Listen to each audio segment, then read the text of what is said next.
Check the mic and make sure it sound right, boys.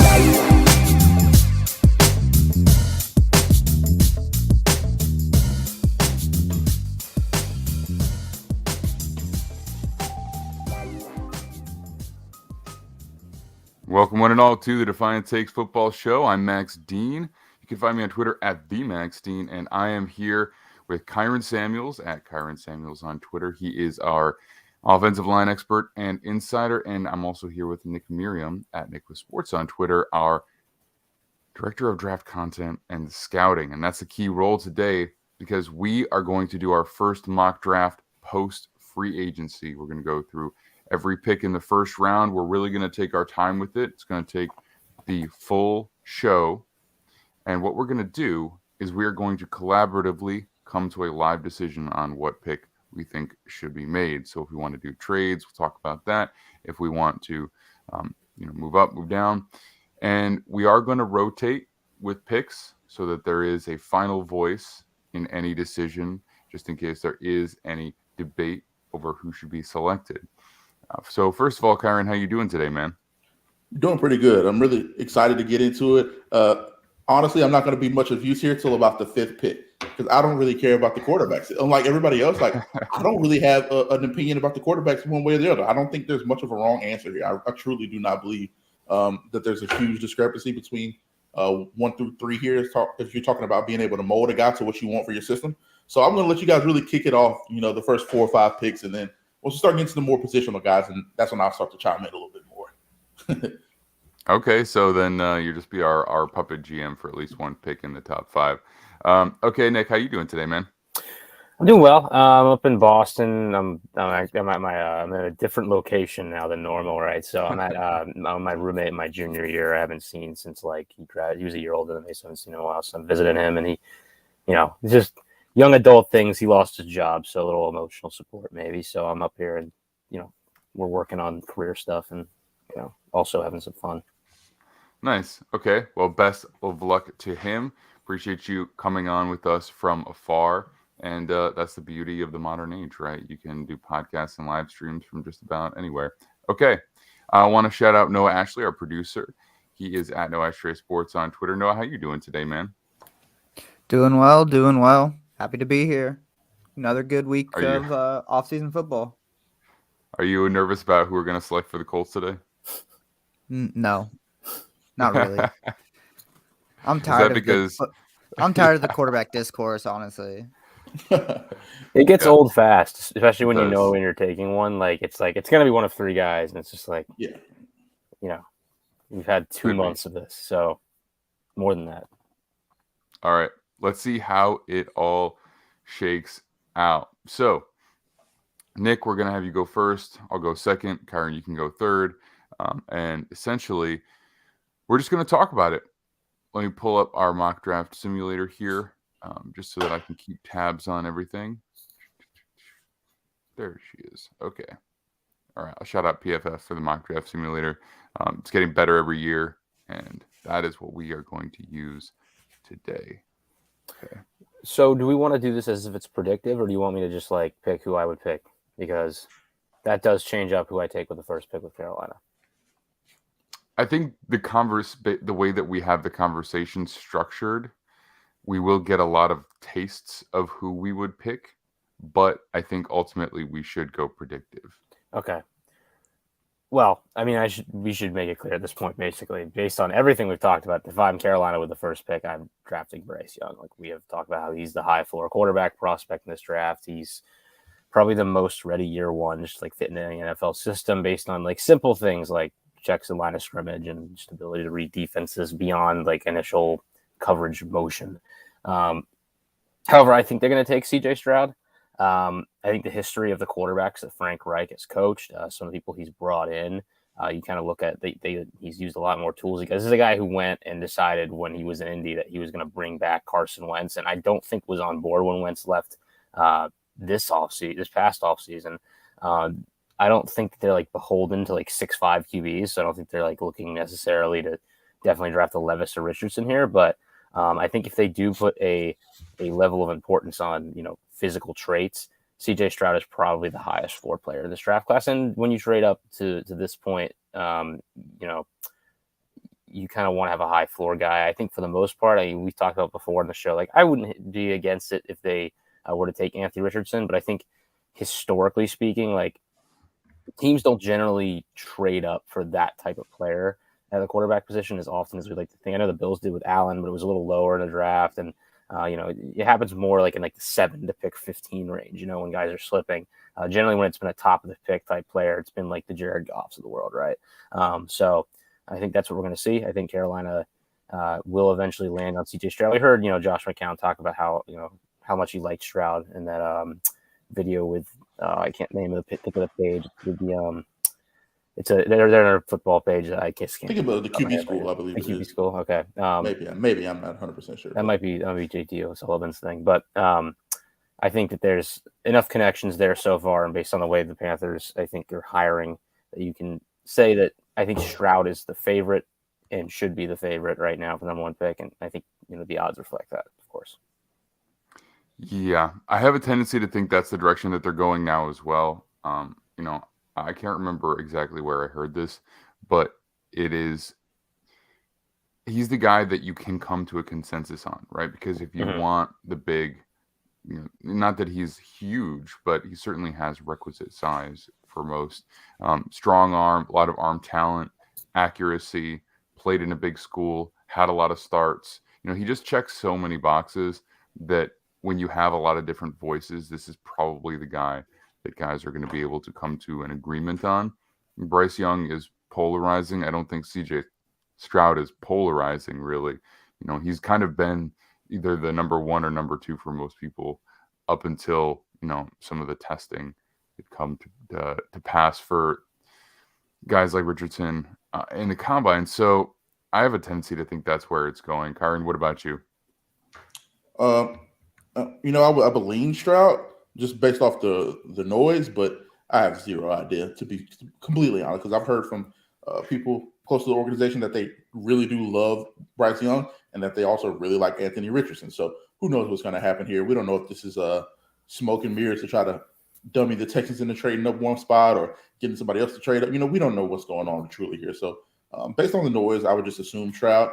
But like I said, getting into the show, I don't truly think there's a wrong answer here. I'm a huge believer in Bryce Young. I think he's the best player in this draft. I think he's the best quarterback in the draft. But we know the NFL is about upside and molding guys to fit what you need them to do. And if you're talking about a piece of clay that you want to mold, there aren't many pieces of clay that look better than Anthony Richardson here. So especially with so little game experience, that's kind of a negative if you're looking on one end. But on the other end, that means the slate's clean upstairs mentally. You can really, truly mold him into whatever it is it's trying to do. And we've seen Frank do that before. So I wouldn't be shocked if Anthony Richardson were to go 1 or if Bryce Young were to go 1. But just based on the noise, if we're going to take it at face value, I would say CJ Stroud probably going to be the number 1 guy. All right, Nick, who are you going to pick?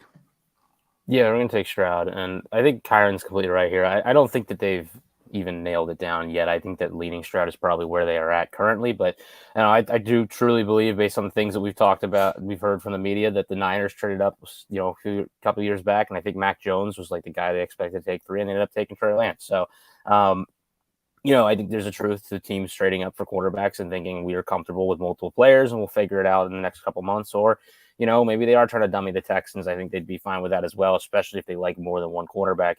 Moving back down to 2 is a very good situation for Carolina because,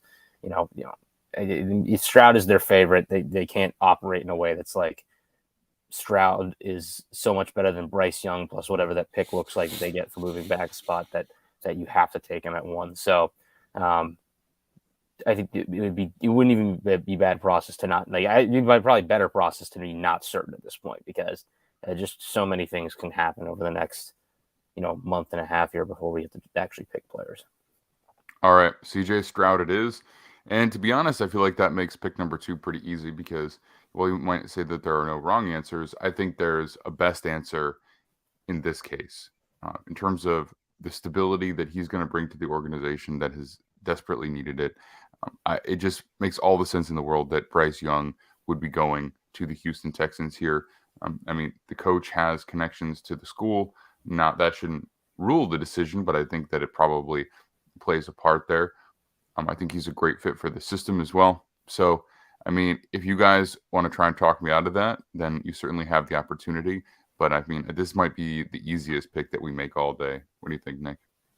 Yeah, no, and I think if there's a quarterback to team matchup in this draft that I kind of really would like to see, it's Bryce Young here. I think the Texans, like, it was kind of fun to see them lose that game or win that game at the end of the year and give us like that bearish trade just to give us a little more headlines. But ultimately, like, part of me at that time was like, man, I kind of hope they lost because I just thought Bryce Young was, just belonging here, and I think the D'Amico Ryans hire just fits perfectly with like the type of player he is and like how it's going to go. He seems to be very open to developing, any type of talent, which I think, if you're a more closed-minded scout, you might not be as much of a Bryce Young fan because of the size limitations, but, it's kind of a restarting of things in Houston and growing around a new quarterback who, has been there, has done it at high level, has played, in big games and very well, and, is ready to go and really be your leader, I think, day one.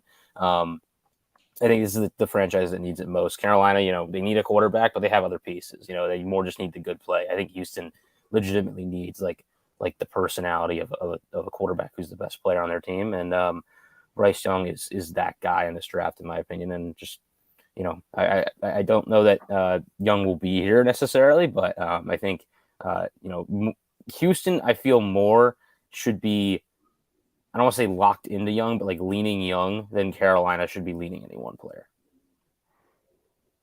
Yeah, I think that's fair. From what I've heard, that they are like 100% locked in on Bryce. So if he's there at number 2, there's no question he's going there. That's the question that we have, though. Will he be there? So I think that's a little bit of the chicken game that the Carolina Panthers are playing with the Texans and the rest of the league here.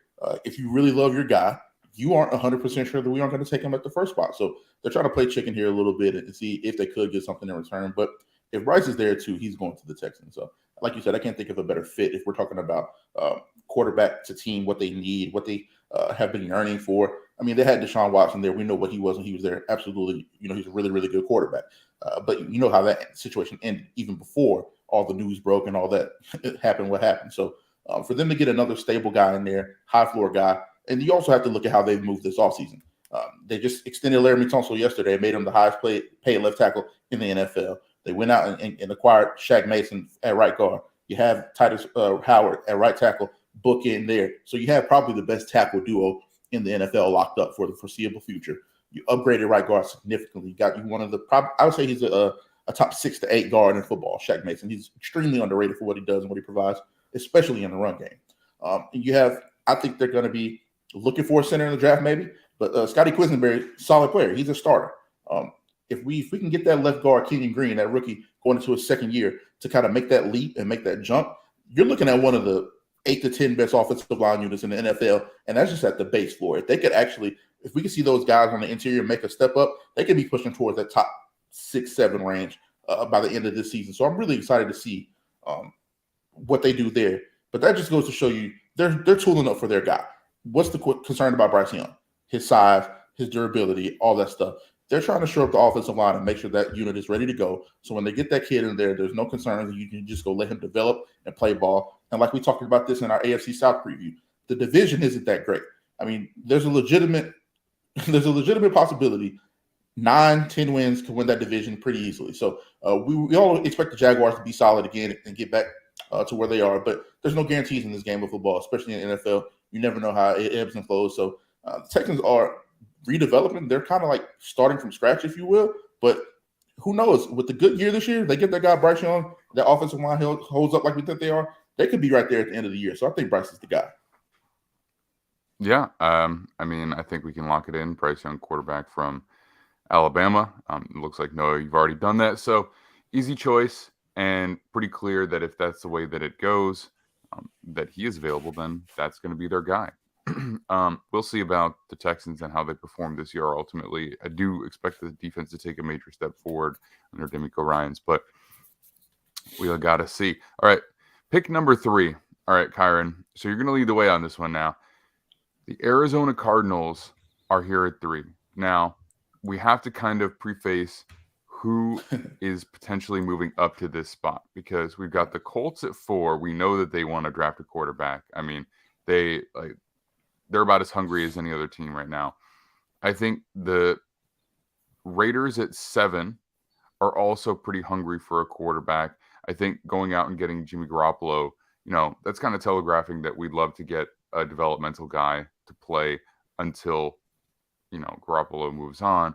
But then we've also got the Lions at 6, who are in a really good spot, but could they be tempted into going up and getting a high floor or a high ceiling player like a Richardson or a Levis? So, do the Raiders want to jump up past the Colts to make sure they get their guy? Do the Lions want to jump up there? Or do the Colts want to move up one spot to make sure that they're not left with the fourth option if they might like one more than the other? So knowing that those teams are there, and maybe there's other dark horse teams that might want to trade up, but I mean, those are the ones that I would kind of envision being the most likely suitors.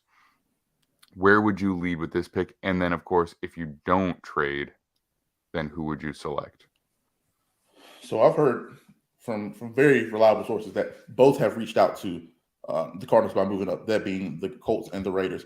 The Colts have the package to get it done. So it just depends on if it's worth it at this point, because there's a guy by the name of Lamar Jackson out there to where if you're giving up enough assets, you might as well just go trade the 2 first to go get that guy instead of, expecting the young quarterback to come in and having a molded guy. So it's a very interesting situation right there for the Colts, because you're just weighing the pros and the cons here. Maybe the fact that they haven't pursued Lamar already should give us the answer there, but we don't know for sure. But you never know how this game works out, and everybody talks, so you never know what you hear. You hear a lot of stuff, and it's like, what's window dressing? What's actual interest? Time tells all, but the rumblings have been pretty loud, especially with this one. I think that the Colts end up trading up for this pick, and I think they end up taking Anthony Richardson here if they're going to indeed trade up. In the event that they don't trade up, I think that Will Anderson is the easy choice here. I think he would have been the number 1 overall pick last year if he came out. He didn't need to play another year of college football. His body was ready, his hand was ready, he was refined enough. I think it's an easy choice here. If the Arizona Cardinals do hold strong here at 3, you got to get the edge out of Alabama. He's a guy that'll be able to be an instant impact guy from day one and kind of help solidify the defense. They did some pretty good things under Vance Joseph last year. I think a lot of people kind of underestimated or didn't really pay attention to that defense, because they did some really good things last year, especially with when Kyler Murray went out, with how unstable the offense was and how you weren't really getting a lot of points from the offense. You didn't know what to expect. The defense did some very solid things, and I think they have some decent bones, but they need another guy up front, especially with J.J. Watt retiring. He's gone. He came on really strong at the end of the 2022 season there. And Will Anderson would be the guy to kind of help solidify that and be a force where you don't have to worry about that guy. That's one of the things about Will Anderson. I don't think you can say that about any other player in this draft. When Will Anderson gets there, you're not going to have to worry about anything on or off the field, and that's extremely invaluable. Agreed. So I think that we could probably all agree that that's the pick if the trade is not made. Nick, what do you think? Are we looking at the Colts here? If you're the Colts, do you want to do it? Do you think that the Raiders get hungry enough that they are willing to forfeit the assets to go up and get him? Do we have a dark horse in perhaps the Seattle Seahawks? Because that Geno Smith contract is not exactly, it's not exactly a huge long-term commitment. That it's good bridge quarterback money, if we're being honest. I think the Colts will be the most desperate to get up to this pick just to lock in to get one of their top 3 guys. The Raiders signing Garoppolo, to me, seems like the type of thing you do if you're hoping to get a QB, but you don't want to force yourself into trading up. And, that's kind of the situation they put themselves in. I think Seattle is kind of in a similar boat with Geno. And the thing that's tough about Seattle and Detroit to the world is I don't know that they'll be picking, this high again. So they have to really weigh that. The team that I'm keeping my eyes on here is Tennessee. I think Tennessee is kind of putting themselves in a spot where, it seems like they're selling off some of their assets, letting some of their guys leave. They're bringing in some depth players who've shown a lot of flashes in the past that they could eventually be starters for them. But, it's not like a full rebuild, but it's a little bit of a reset, and they might give themselves a year here. Or if they wanted to bring in a Richardson or a Will Levis, they could really give them, a year to kind of sit in the bench and then, be ready to start next season where they go and they try and compete again. And they're down at 11, so they're not too far away, and they have assets they could trade if they wanted to at this point in terms of draft capital. They're a team that I think is been discussed when it comes to this type of thing. But ultimately, I do think Indy, if a team does trade up, will be the team.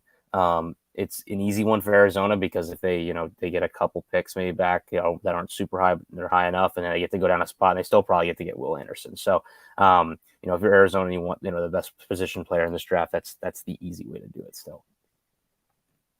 So if we're looking at the trade chart, right, and there are varying models of this, but if we're looking at the classic one, then it's about 400 points to move up from 4 to 3. The Colts have the 35th pick, which is about 550. If they were to swap that with the Cardinals at 66, so give up their second, drop down to the top of the third, then they would be surrendering, about 300 points. But maybe it doesn't cost that much. Maybe just because it's a single spot move down and the Cardinals still get their guy, they can get away with just giving up the 79th pick, which is the third round pick for the Colts. What do we think is a reasonable deal here?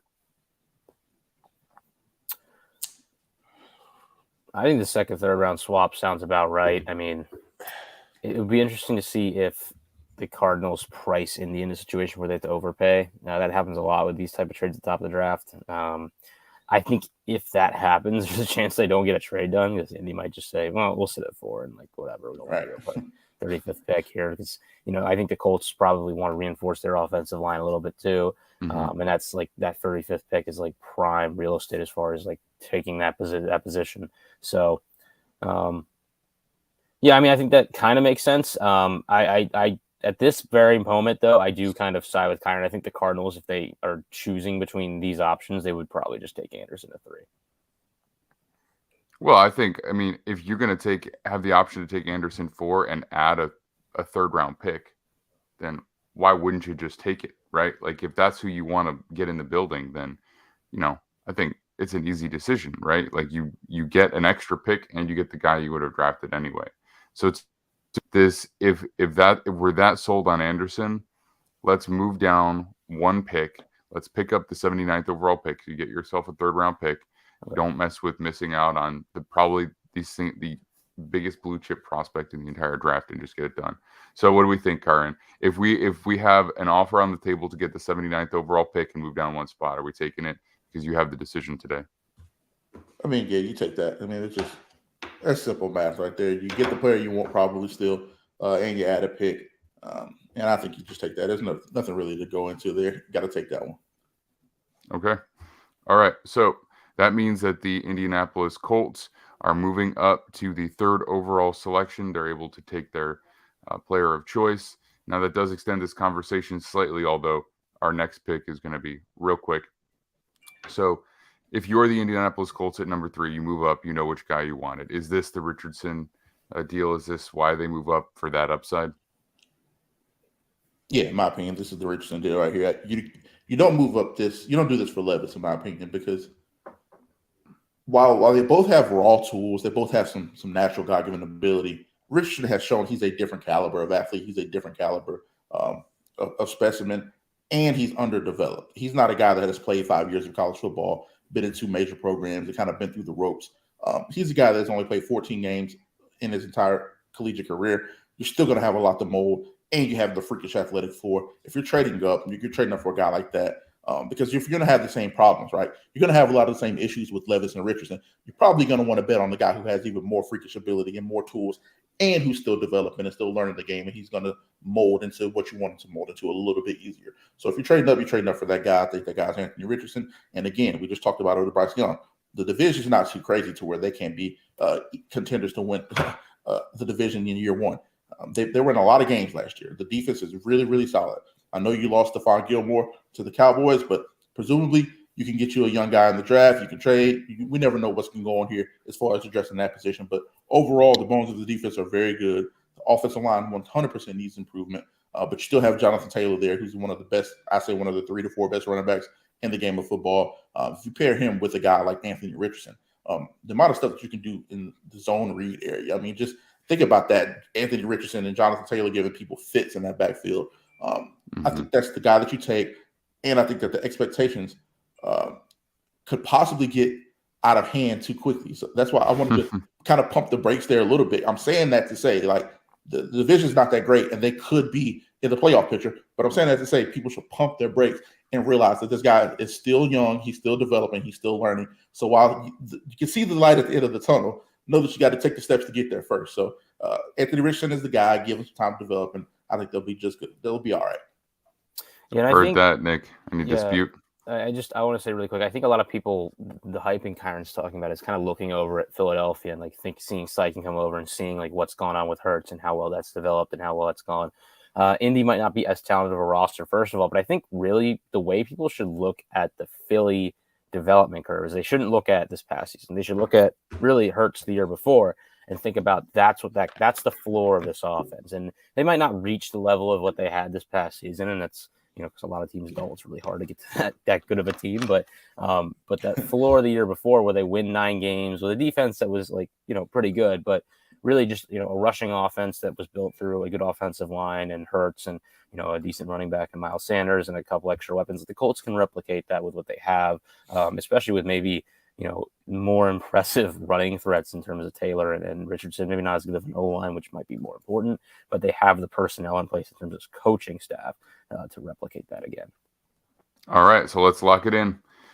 Anthony Richardson goes number 3 overall to the Indianapolis Colts. They got their guy, and I'd be interested to see what that offense looks like. I'm not going to lie. I mean, I understand what you're saying, Kyron, but just like you said, with Jonathan Taylor in the backfield, Richardson as well, that could be pretty challenging for opposing defenses to corral. All right, so at pick number 4, it's kind of already been decided at this point, but the Arizona Cardinals are back on the clock. Now, ultimately, this does bring up another conversation. Is there a team, the Seahawks, the Lions, or the Raiders, who are going to try and move up to this pick and look at a quarterback? Or is anybody interested enough to make an offer there? I'm sure at least they pick up the phone, but are there real offers being made here is the question. I'd probably say no. If the first 3 quarterbacks off the board, 1, 2, and 3, there's absolutely no reason for, let's say, a Raiders to trade up if they're interested in a guy like Levis. The thing that gets interesting here is if somebody moves up for a positional player like a cornerback. We've seen a lot of cornerbacks go top 5 recently. We've seen, Sauce Gardner go. We've seen, I can't remember exactly where Okudah went, but Okudah went, I think, 3rd overall, if I'm not mistaken.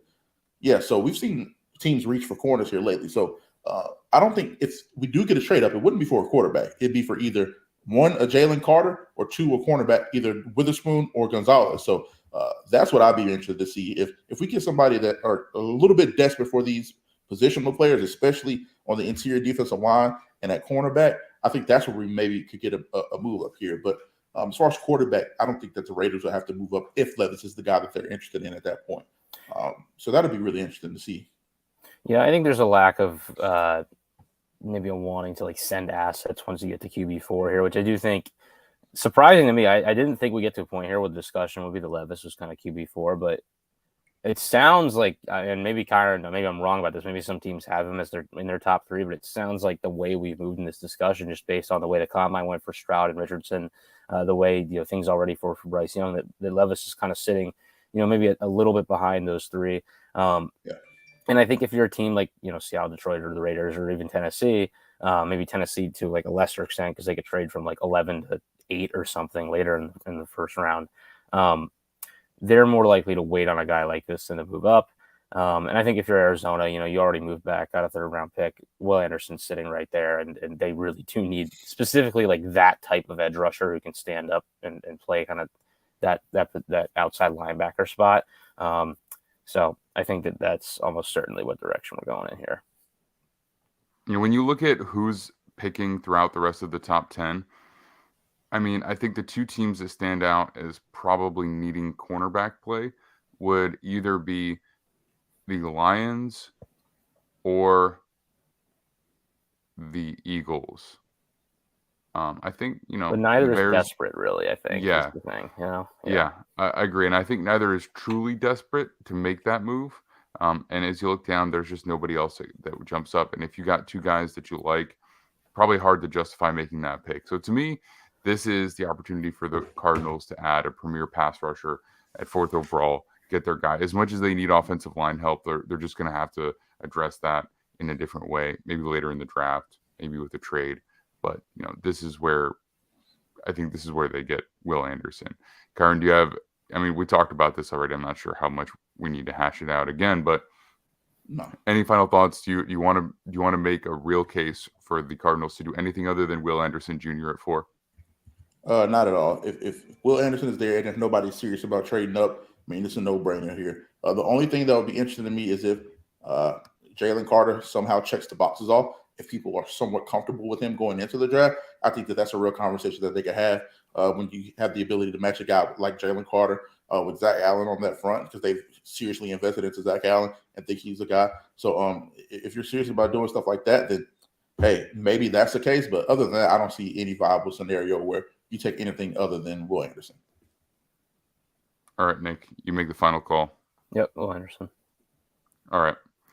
Will Anderson, it is. They get their edge rusher. Again, no red flags, no worries, just a productive player who's played at the highest level in college football. All right. So next up, we have the Seattle Seahawks at number 5. Are they tempted to go with a Will Levis here?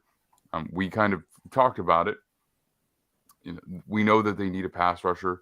They had a lot of production from rookie class last year with 2 tackles, corner, outside, corner, inside, running back. They got a lot of players that made an impact. But the one position where they didn't really get that was the pass rush. Now, they could probably use interior rushing as well. They ended up releasing Shelby Harris. I think Draymond Jones ended up going to the Seahawks, if I'm not mistaken. Did they sign him? Draymond Jones and Jaron Reed signed back to the Seahawks. Correct. So they kind of addressed the interior a little bit. So this is interesting here. Right. So it's really a question of, is Jalen Carter good enough that if he's there that you just go for it? Or do we look elsewhere in terms of, like a Tyree Wilson? Are we looking at somebody else that they want to play edge? So you're kind of looking past the ability of a Jalen Carter and a little scared off by some of the red flags there. I'm going to leave the floor open here. So, Nick, what do you think? If you're the Seahawks, which direction are you trending? I still think that you're probably leaning Jalen Carter here. This is a team that plays 3-down defensive linemen a lot, and they like to do that 4-eye thing where they have like effectively 3 defensive tackles. Tyree Wilson doesn't really fit schematically like what they want. Their edge players, like natural edge players, are more like the Uchenna Nwosus, who are, really more like actual off-ball linebackers that pass rush than most of their teams in the league. So like Will Anderson would have been like the dream here for them. But, I think interior is still a need. I think they could be thinking about, corner if they're really off the Jalen Carter train. And then, Will Levis is an interesting discussion too, but I ultimately think that they would probably decide against it.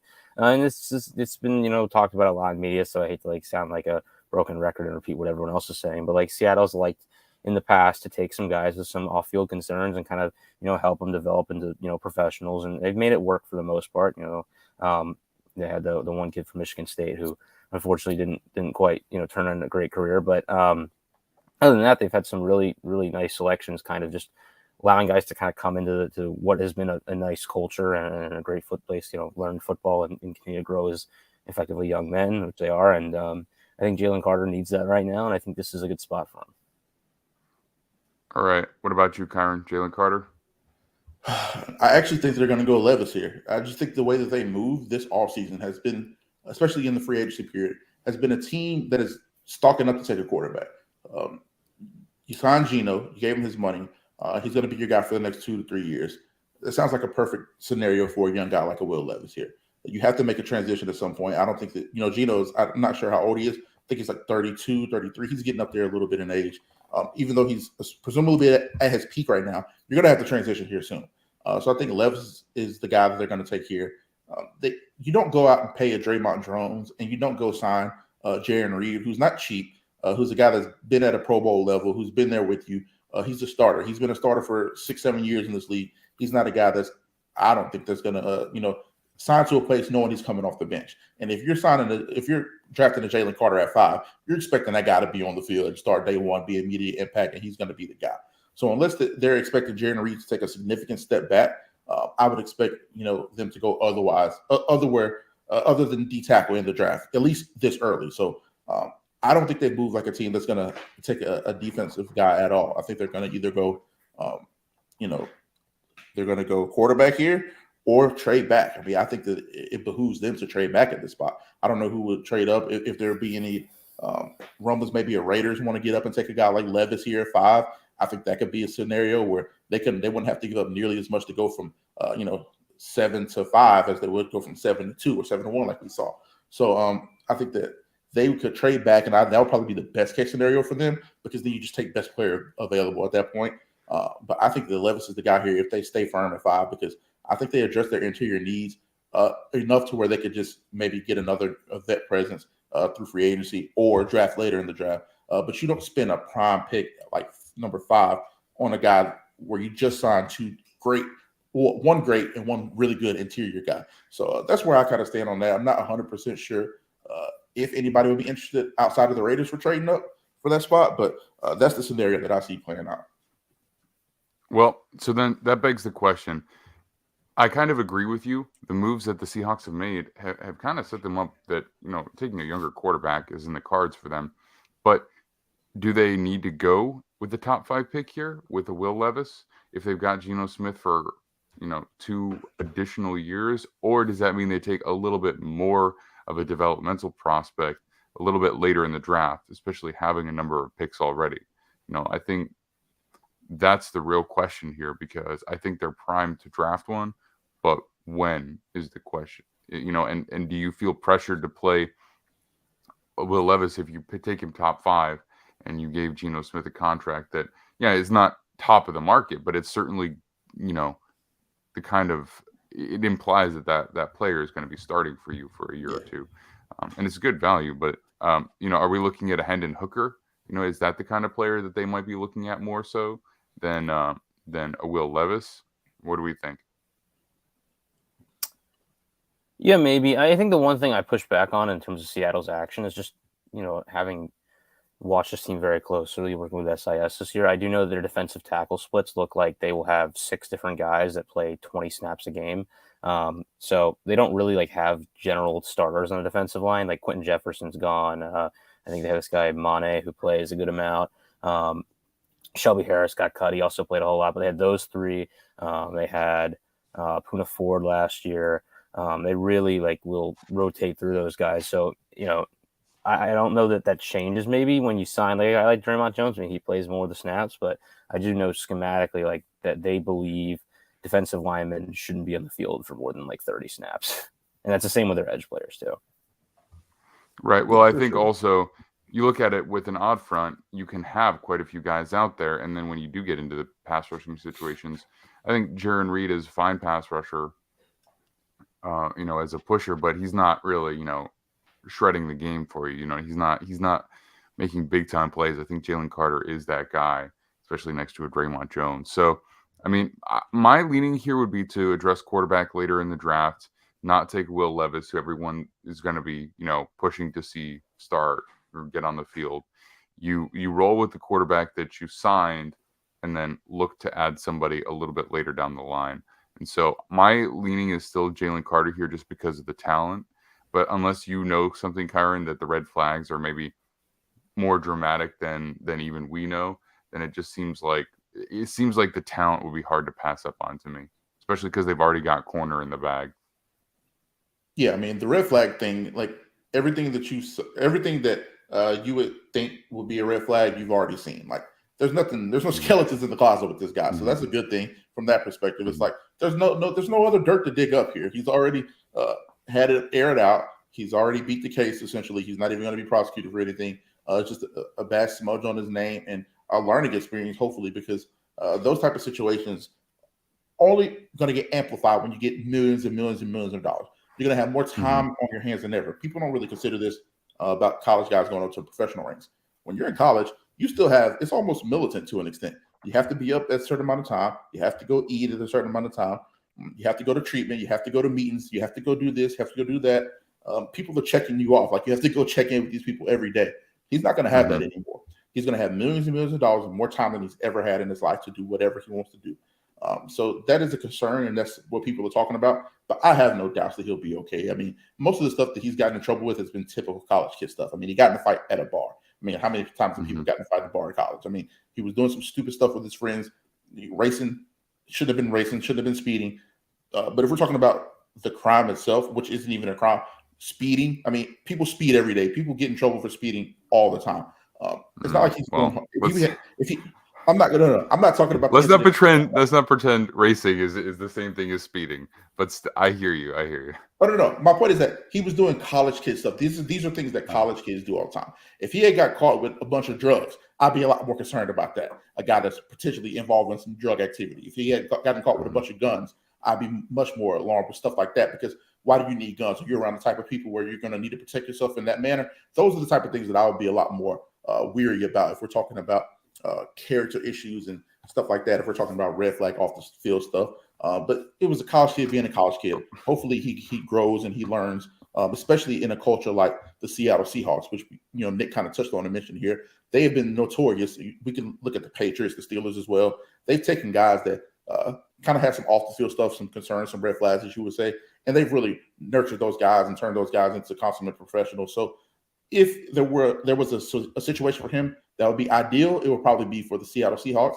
And lucky enough for the Seahawks, they need a guy like that as well. But the only thing I would say back to Nick, when you're talking about how they split up the reps, the only thing I would say is just follow the money. They haven't invested this heavily into a defensive line group in a very long time. Draymond, I believe he got upwards of 29, 28 guaranteed. That's a guy that's probably going to take a little bit more than a normally amount of snaps because they weren't investing a lot into those guys. You paid a lot of guys at bottom dollar, so you could rotate them in and out. So I think if you're investing heavy, you're probably expecting a little bit more in terms of reps and that what have you there. So that'll be interesting to see if they heavily invest and take Jalen Carter as well, because I don't think we'll see a huge philosophy shift, but it's uncustomary to pay a guy that much and then draft a guy at 5 and then not have them be the bell cow. So it'll be interesting.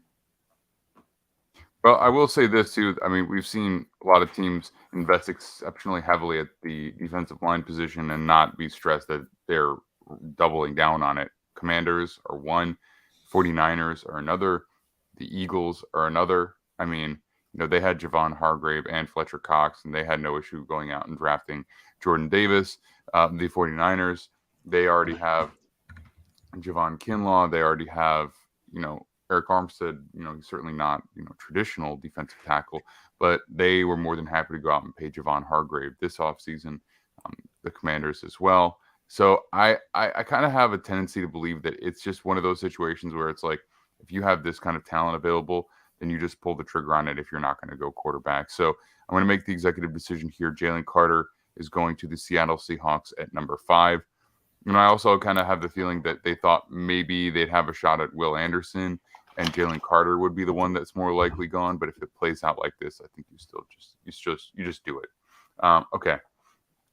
We are at 50 minutes in and we've made 5 picks. So we're going to have to pick up the pace here a little bit. We have time, but let's get it going. Okay, so Kyron, this is your selection here. The Detroit Lions are on the clock at 6.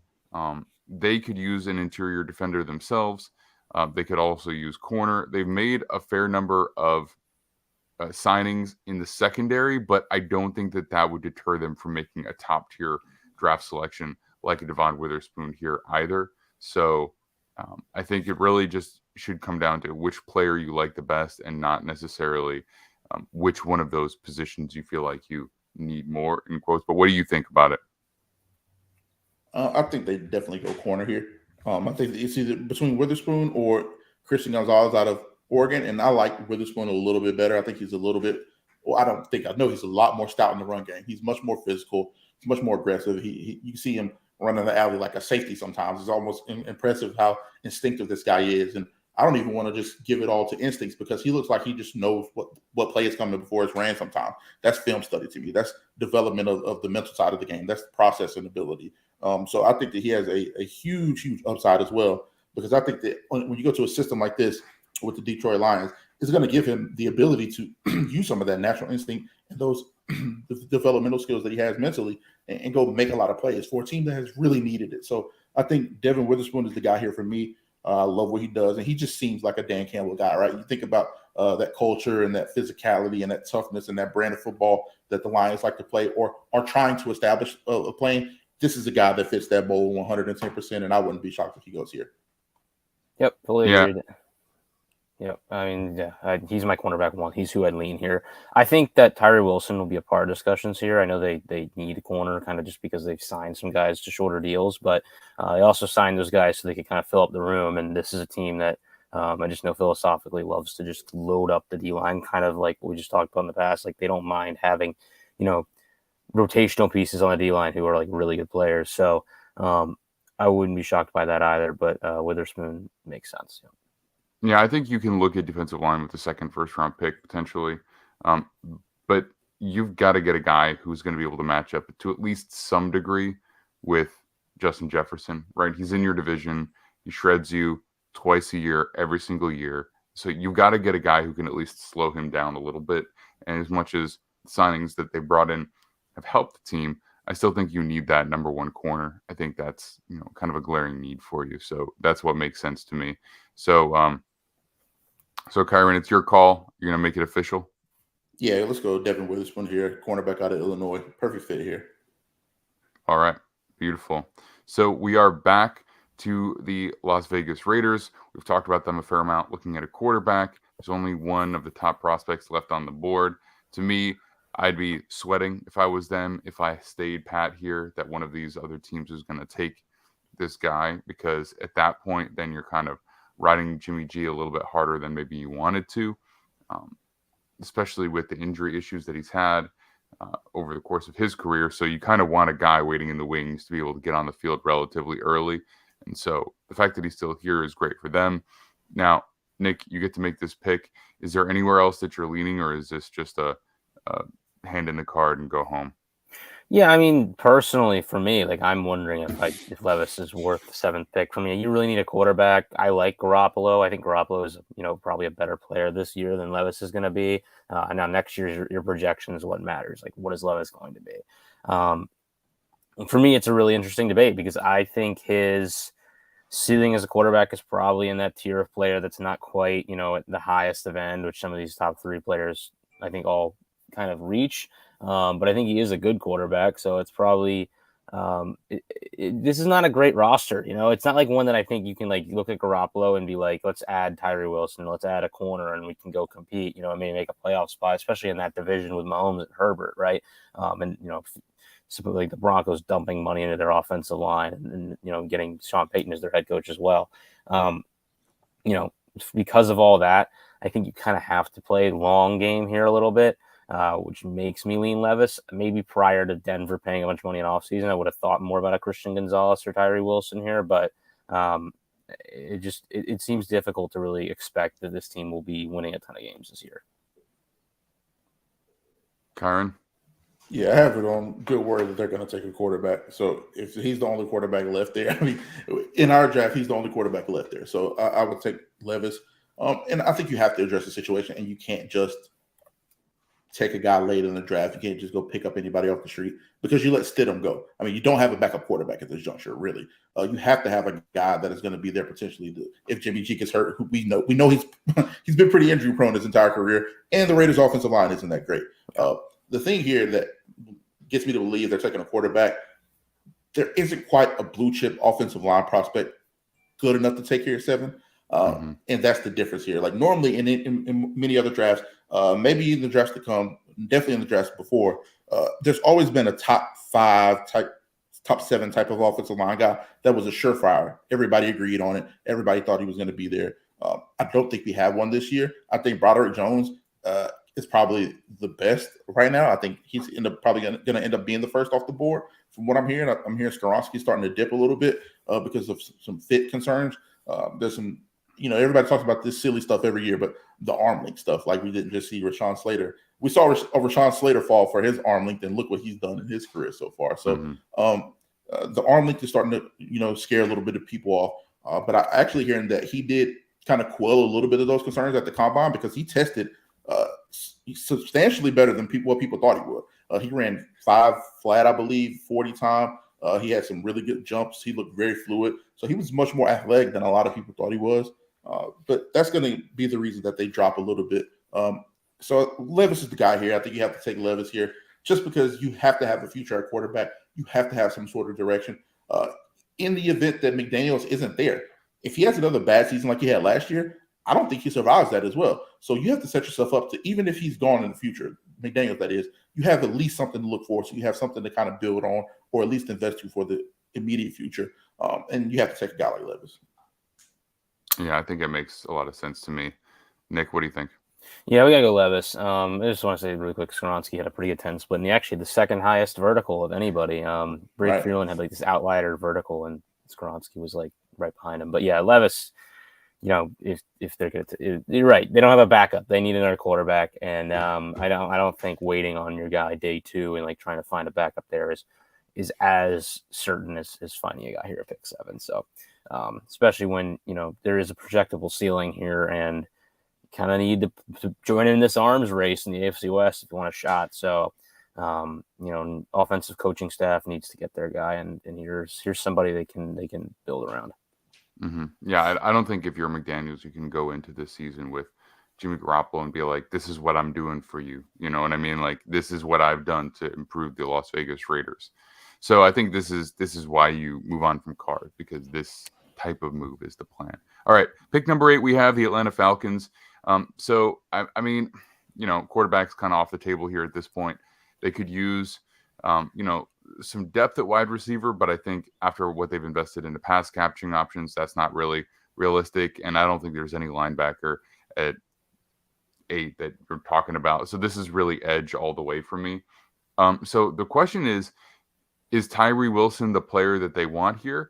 Because, after watching, some of these other defensive linemen, there are a few guys that I'm interested in, and I think are a little bit more tempting to me than maybe some others. So for one, now this is just me kind of not being fully up to date, but who did they sign to be their defensive coordinator after Dean Pease retired? I don't remember. All right, I'm going to have to look this up. Ryan Nielsen. Okay, and again, now this is something where I just feel like I should already know this, but where did he come from? What type of system are we looking at with him? So it's New Orleans, who, big defensive ends. So okay. All right, well, that kind of answers the question for me then a little bit, because I wanted to clarify, because there's other guys I like, but knowing that, then Tyree Wilson kind of makes the most sense to me, right? Tons and tons of traits.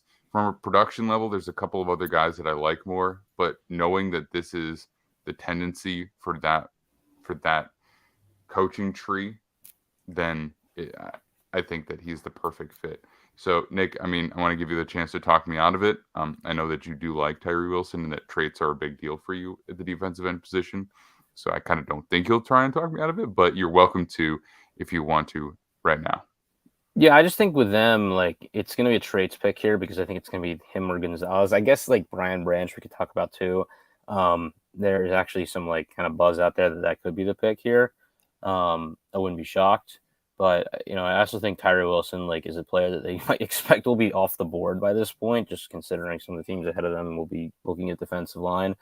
And, they kind of already have a speed first rusher in Ebiketie. You kind of match him with a pocket pusher on the opposite side. I think it makes a lot of sense for them. And teams just tend to build up front a little bit first on defense, and they go corner. They, adding Christian Gonzalez could make their secondary like really, really good. But this is a team that really hasn't invested in like a toolsier edge rusher in the first round in like forever, and it's kind of worked for a lot of other teams. So it's interesting they've avoided it, and they might just put their foot down here and say we got to finally actually take an edge player who can just be one of the more better athletes on the field for once. Mm-hmm. Well, they've invested in the secondary a little bit more heavily. They had AJ Terrell already. They signed Jesse Bates to a big money deal. Kyron, I mean, what do you think here? Are we looking at Christian Gonzalez, or are we looking at Tyree Wilson, or is there another? I mean, they've also spent on the offensive line. So is there another defensive lineman that you think would be a better fit there, or is it really between 100%. Brian Bresee, D-line out of Clemson. This is a spot that I think is a sleeper spot for him, especially on the interior. They need interior help more than edge help right now, in my opinion. And they just extended Lorenzo Carter. So it shows they have a vote of faith in that guy. They have Lorenzo Carter. You have Arnold on the other end.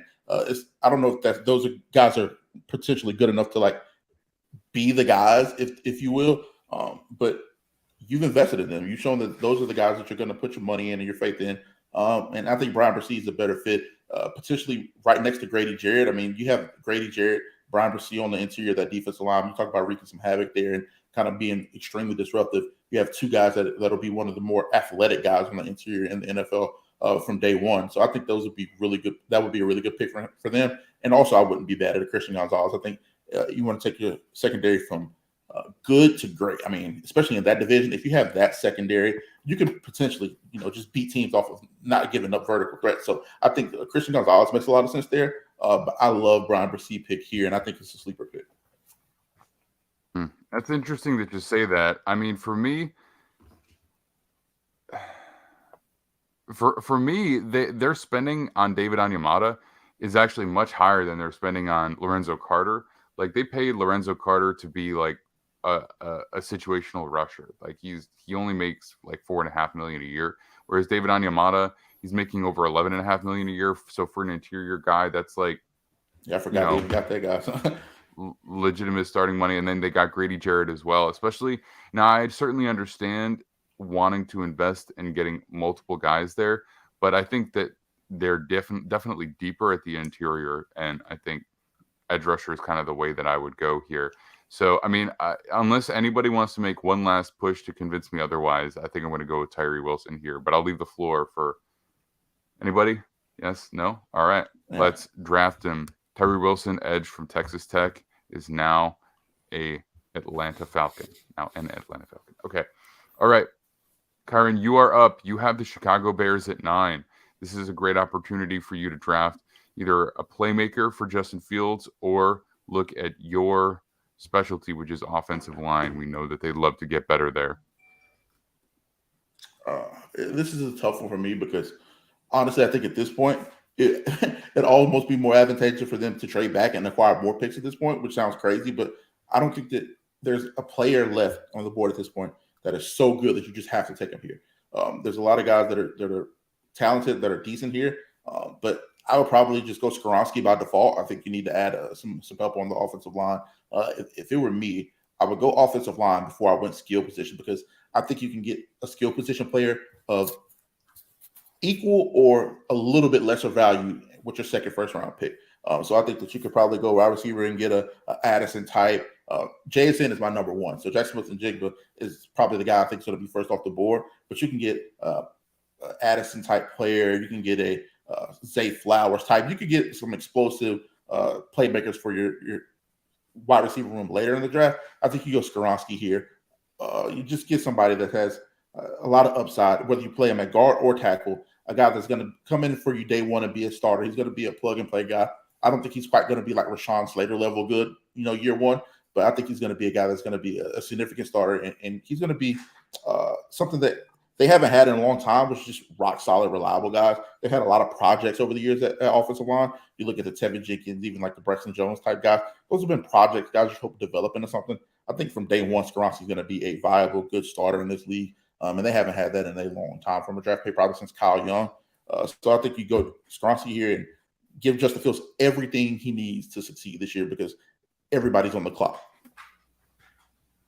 All right, Nick, what about you? What do you think the Bears should do? Yeah, I think that's almost certainly like the pick you go with. It's just a really high floor offensive line prospect. This isn't a terrible offensive line, but it's just very key to what they've been doing on offense. And here's a guy you can really rotate around, and they probably need more versatility up front. Considering, Braxton Jones, I think played a little bit right side this year. It looked way worse when he did move over there, so they kind of need him on the left. And just interior overall, they've had some injuries. White Harris had trouble staying healthy. It makes a lot of sense for them to just take the. Even it's not like a flashy pick, but it's I think it's correct. Yeah, I mean, you look at the offensive line, and from left to right, you've got Braxton Jones, who's a fifth-round rookie last year, Cody Whitehair, who's been a center guard for a good number of years at this point, but had injuries. We've got Lucas Patrick, you got Nate Davis, and you got Tevin Jenkins. So, I mean, it's definitely not the worst offensive line in the league, at least certainly on paper, but who there pops and makes you be like, all right, this is a plus player for this unit, for our young quarterback. And I just don't think you have one. So you add a plus player and Skoronski, who can also play multiple positions, who can move around probably if you do have injuries. We've seen how valuable that can be for some teams.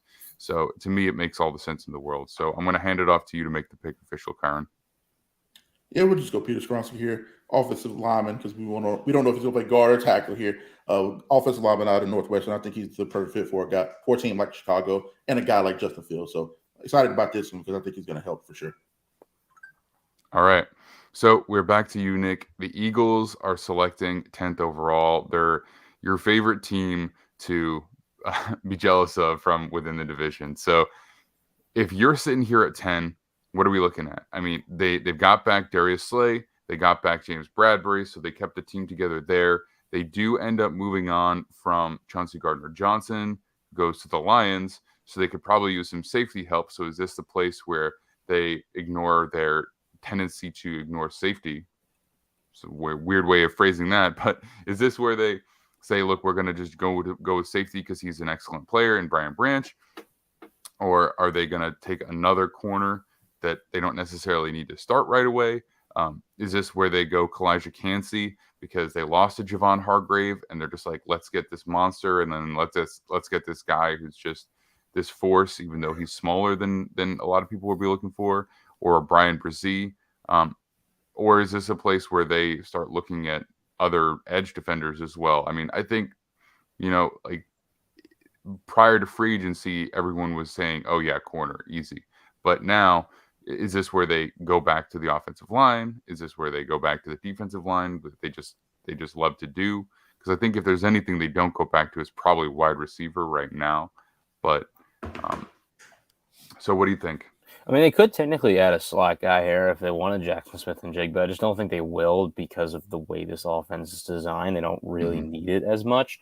But I do think that they are going to lean like value position depth over, like a starting safety or running back or tight end here or something like that. Probably not tight end's going to happen, but just hypothetically. So I honestly think your tackles are getting older, your corners, they're not signed forever. You might want depth there. And defensive tackle, they will need another guy, edge player. They're going to need more guys eventually. I think the top player on the board at one of those positions is probably the direction they go to. And if they want to fill a position that's maybe lesser value, they're more likely to use the 31st pick for that. Maybe even, I guess they probably wouldn't move up in that case, but consider it with that pick more likely. You'd be hard to talk me out of them thinking they're going to take Christian Gonzalez here.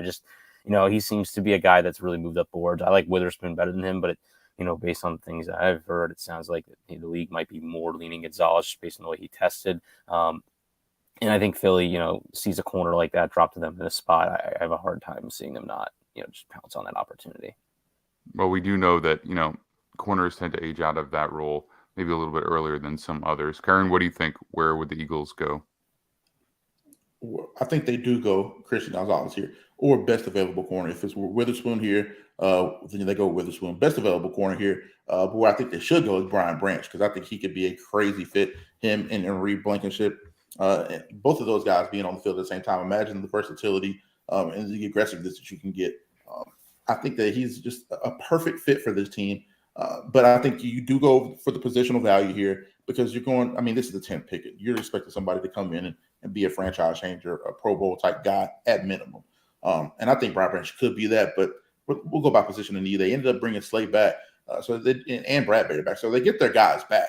But like we all said, those guys are a little bit older. They're on their last run here, so you probably want to invest for the future. But that's why it also gives me that little inkling that they could be taking a Branch type guy here because they did address those guys, and maybe these guys are good, but are they good enough to, bypass a fit like Brian Branch? I don't know if they are because quarterbacks come in cycles, and in 2 years from now, you're going to have another cornerback. I mean, even next year, if things don't go as planned, you have a Kool-Aid McKinstry type coming out. Depending on where you're able to draft, there's a lot of cornerbacks next year that are going to be really good as well. So I think they go Christian Gonzalez, but I would be happy if they went Brian Branch here. Yeah, I think Branch is, maybe the other guy I'd look at here. I'm not as high as some of the secondary defensive linemen here coming up. So, I think if it makes a lot of sense, if they really value the slot corner more than I think they do, maybe they do with that position group because that's what he'd be playing. I think he'd be kind of taking over that Chauncey Gardner-Johnson position, playing in the slot with a little bit of safety over top help at times. But, this is a team that likes to kind of draft especially early for 2 years, 3 years into the future. They don't like to have to be looking for position players to fit. They don't want to be drafting to fill a roster out, or not to fill starting positions out. And this is like them basically saying like, we're good at corner in 3 years. Mm-hmm. Yeah. And again, I think Jackson Smith and Jigba would be tempting here, but just with the number of times that they throw the ball in a game, it just doesn't necessarily seem like that would be the direction that you'd go. So I think Christian Gonzalez does make a lot of sense. And they love attacking like cover 3 on the outside. They don't really, when they throw in the middle of the field, it's mostly their tight ends, and it's usually, kind of somebody that loosens up by the design of like the play action, the run game, and ability to spread the team out a little bit with stretch and those RPOs. So, they're not throwing the ball to the slot very often in general. Just don't be surprised if they take another interior defensive lineman here. Do not be shocked because, look, Kalijah Kancey is an interesting player. He really is. He doesn't fit the size constraints that a lot of teams would be looking for. But, I just wouldn't be surprised if they've got this massive dude in Jordan Davis who just, demands all of this attention. And then they've got Kalijah Kancey who's just knifing through whichever single team he's got, against him. So I want to throw it out there. But Nick, this is your pick, so I'll let you lock it in. Yeah, I'm going to go with Gonzalez for all the reasons we listed. Okay. All right. The Tennessee Titans are on the clock. They need a tackle. Certainly they need other stuff, but I think that this is like, I'm just double check here just to make sure I'm not missing anything obvious. But as of now, I don't think that they have a starting offensive line put together. Yeah, they have 3 starters gone. Yeah, so I think that this is just an easy selection for me, but I am just going to double check just to make sure. But yeah, so they've got Andre Dillard, who hasn't started for Philly. They brought in Daniel Brunskill. They've got Aaron Brewer at center, Dylan Radins at right guard, and Nicholas Petit-Frere. Yeah, this is run it in, and I think maybe at 11 they're just confident that at least one of those top tackles will fall to them, and certainly in this case they did. So Roderick Jones seems like the consensus guy out of the 2 that are remaining between you two, so that's where I'll lean. But if either one of you want to make a case for Paris Johnson Jr., you certainly can right now. Otherwise, Broderick Jones is the guy. Kyron, what do you think? Broderick Jones, the guy. I think he's just a better football player, top to bottom. And I think he still has a ton of upside as well. He's still, ironing out the kinks as well himself. But I think he's a lot further along than Paris Johnson Jr. is right now. And I know the traits and a little bit of the physical stuff may intrigue teams, but I think the proof's in the pudding. Turn on the tape.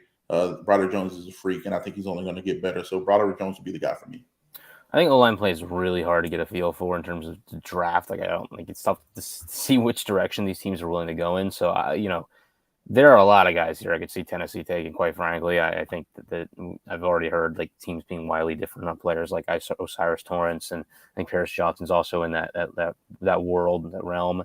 Schematically, they could look at Paris Johnson and think like, hey, we want that guy based on what he did at Ohio State maybe. But, Jones to me, especially with the way their O-line is constructed, like they need a guy who can play right now, and I'm not certain Johnson can. So Jones makes sense to me. All right. Broderick Jones it is to the Tennessee Titans at 11, tackle out of Georgia. So this brings back the Houston Texans at 12. Now, this is an opportunity where they might be wanting to move down potentially, because I'm not sure that there's anybody that just, jumps off the tape for them specifically. They did just trade away their starting wide receiver, Brandon Cooks. So they are definitely in the market for a playmaker. They've got Nico Collins, they've got Robert Woods, they've got Noah Brown. And that's not scaring anybody. They've also got Amari Rogers, who they claimed off waivers. They've got John Mechie, who missed the season last year.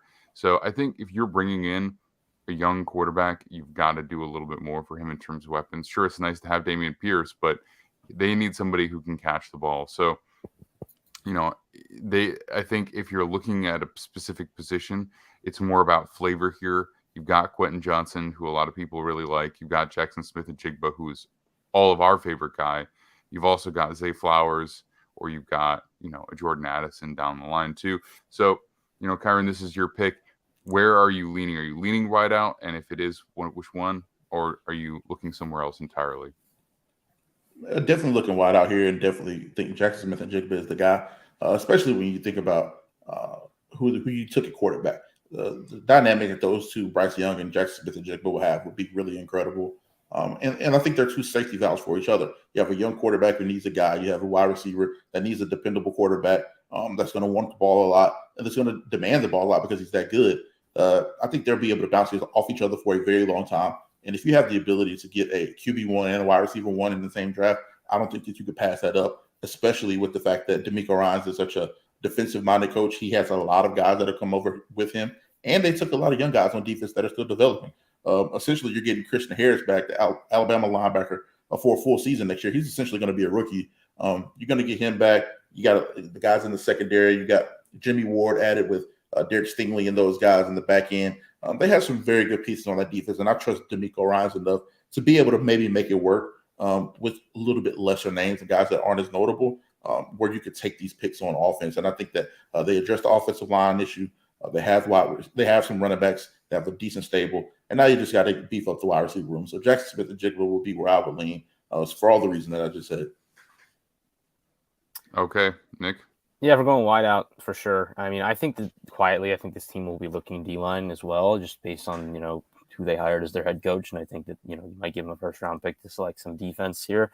But they did invest in the D-line in the free agency. So maybe not, a need necessarily as much as you would think, but, receiver here, Smith and Jig was my top guy. So that would be the direction I go in. Yeah, I fell in love with him when we did our film breakdown on him.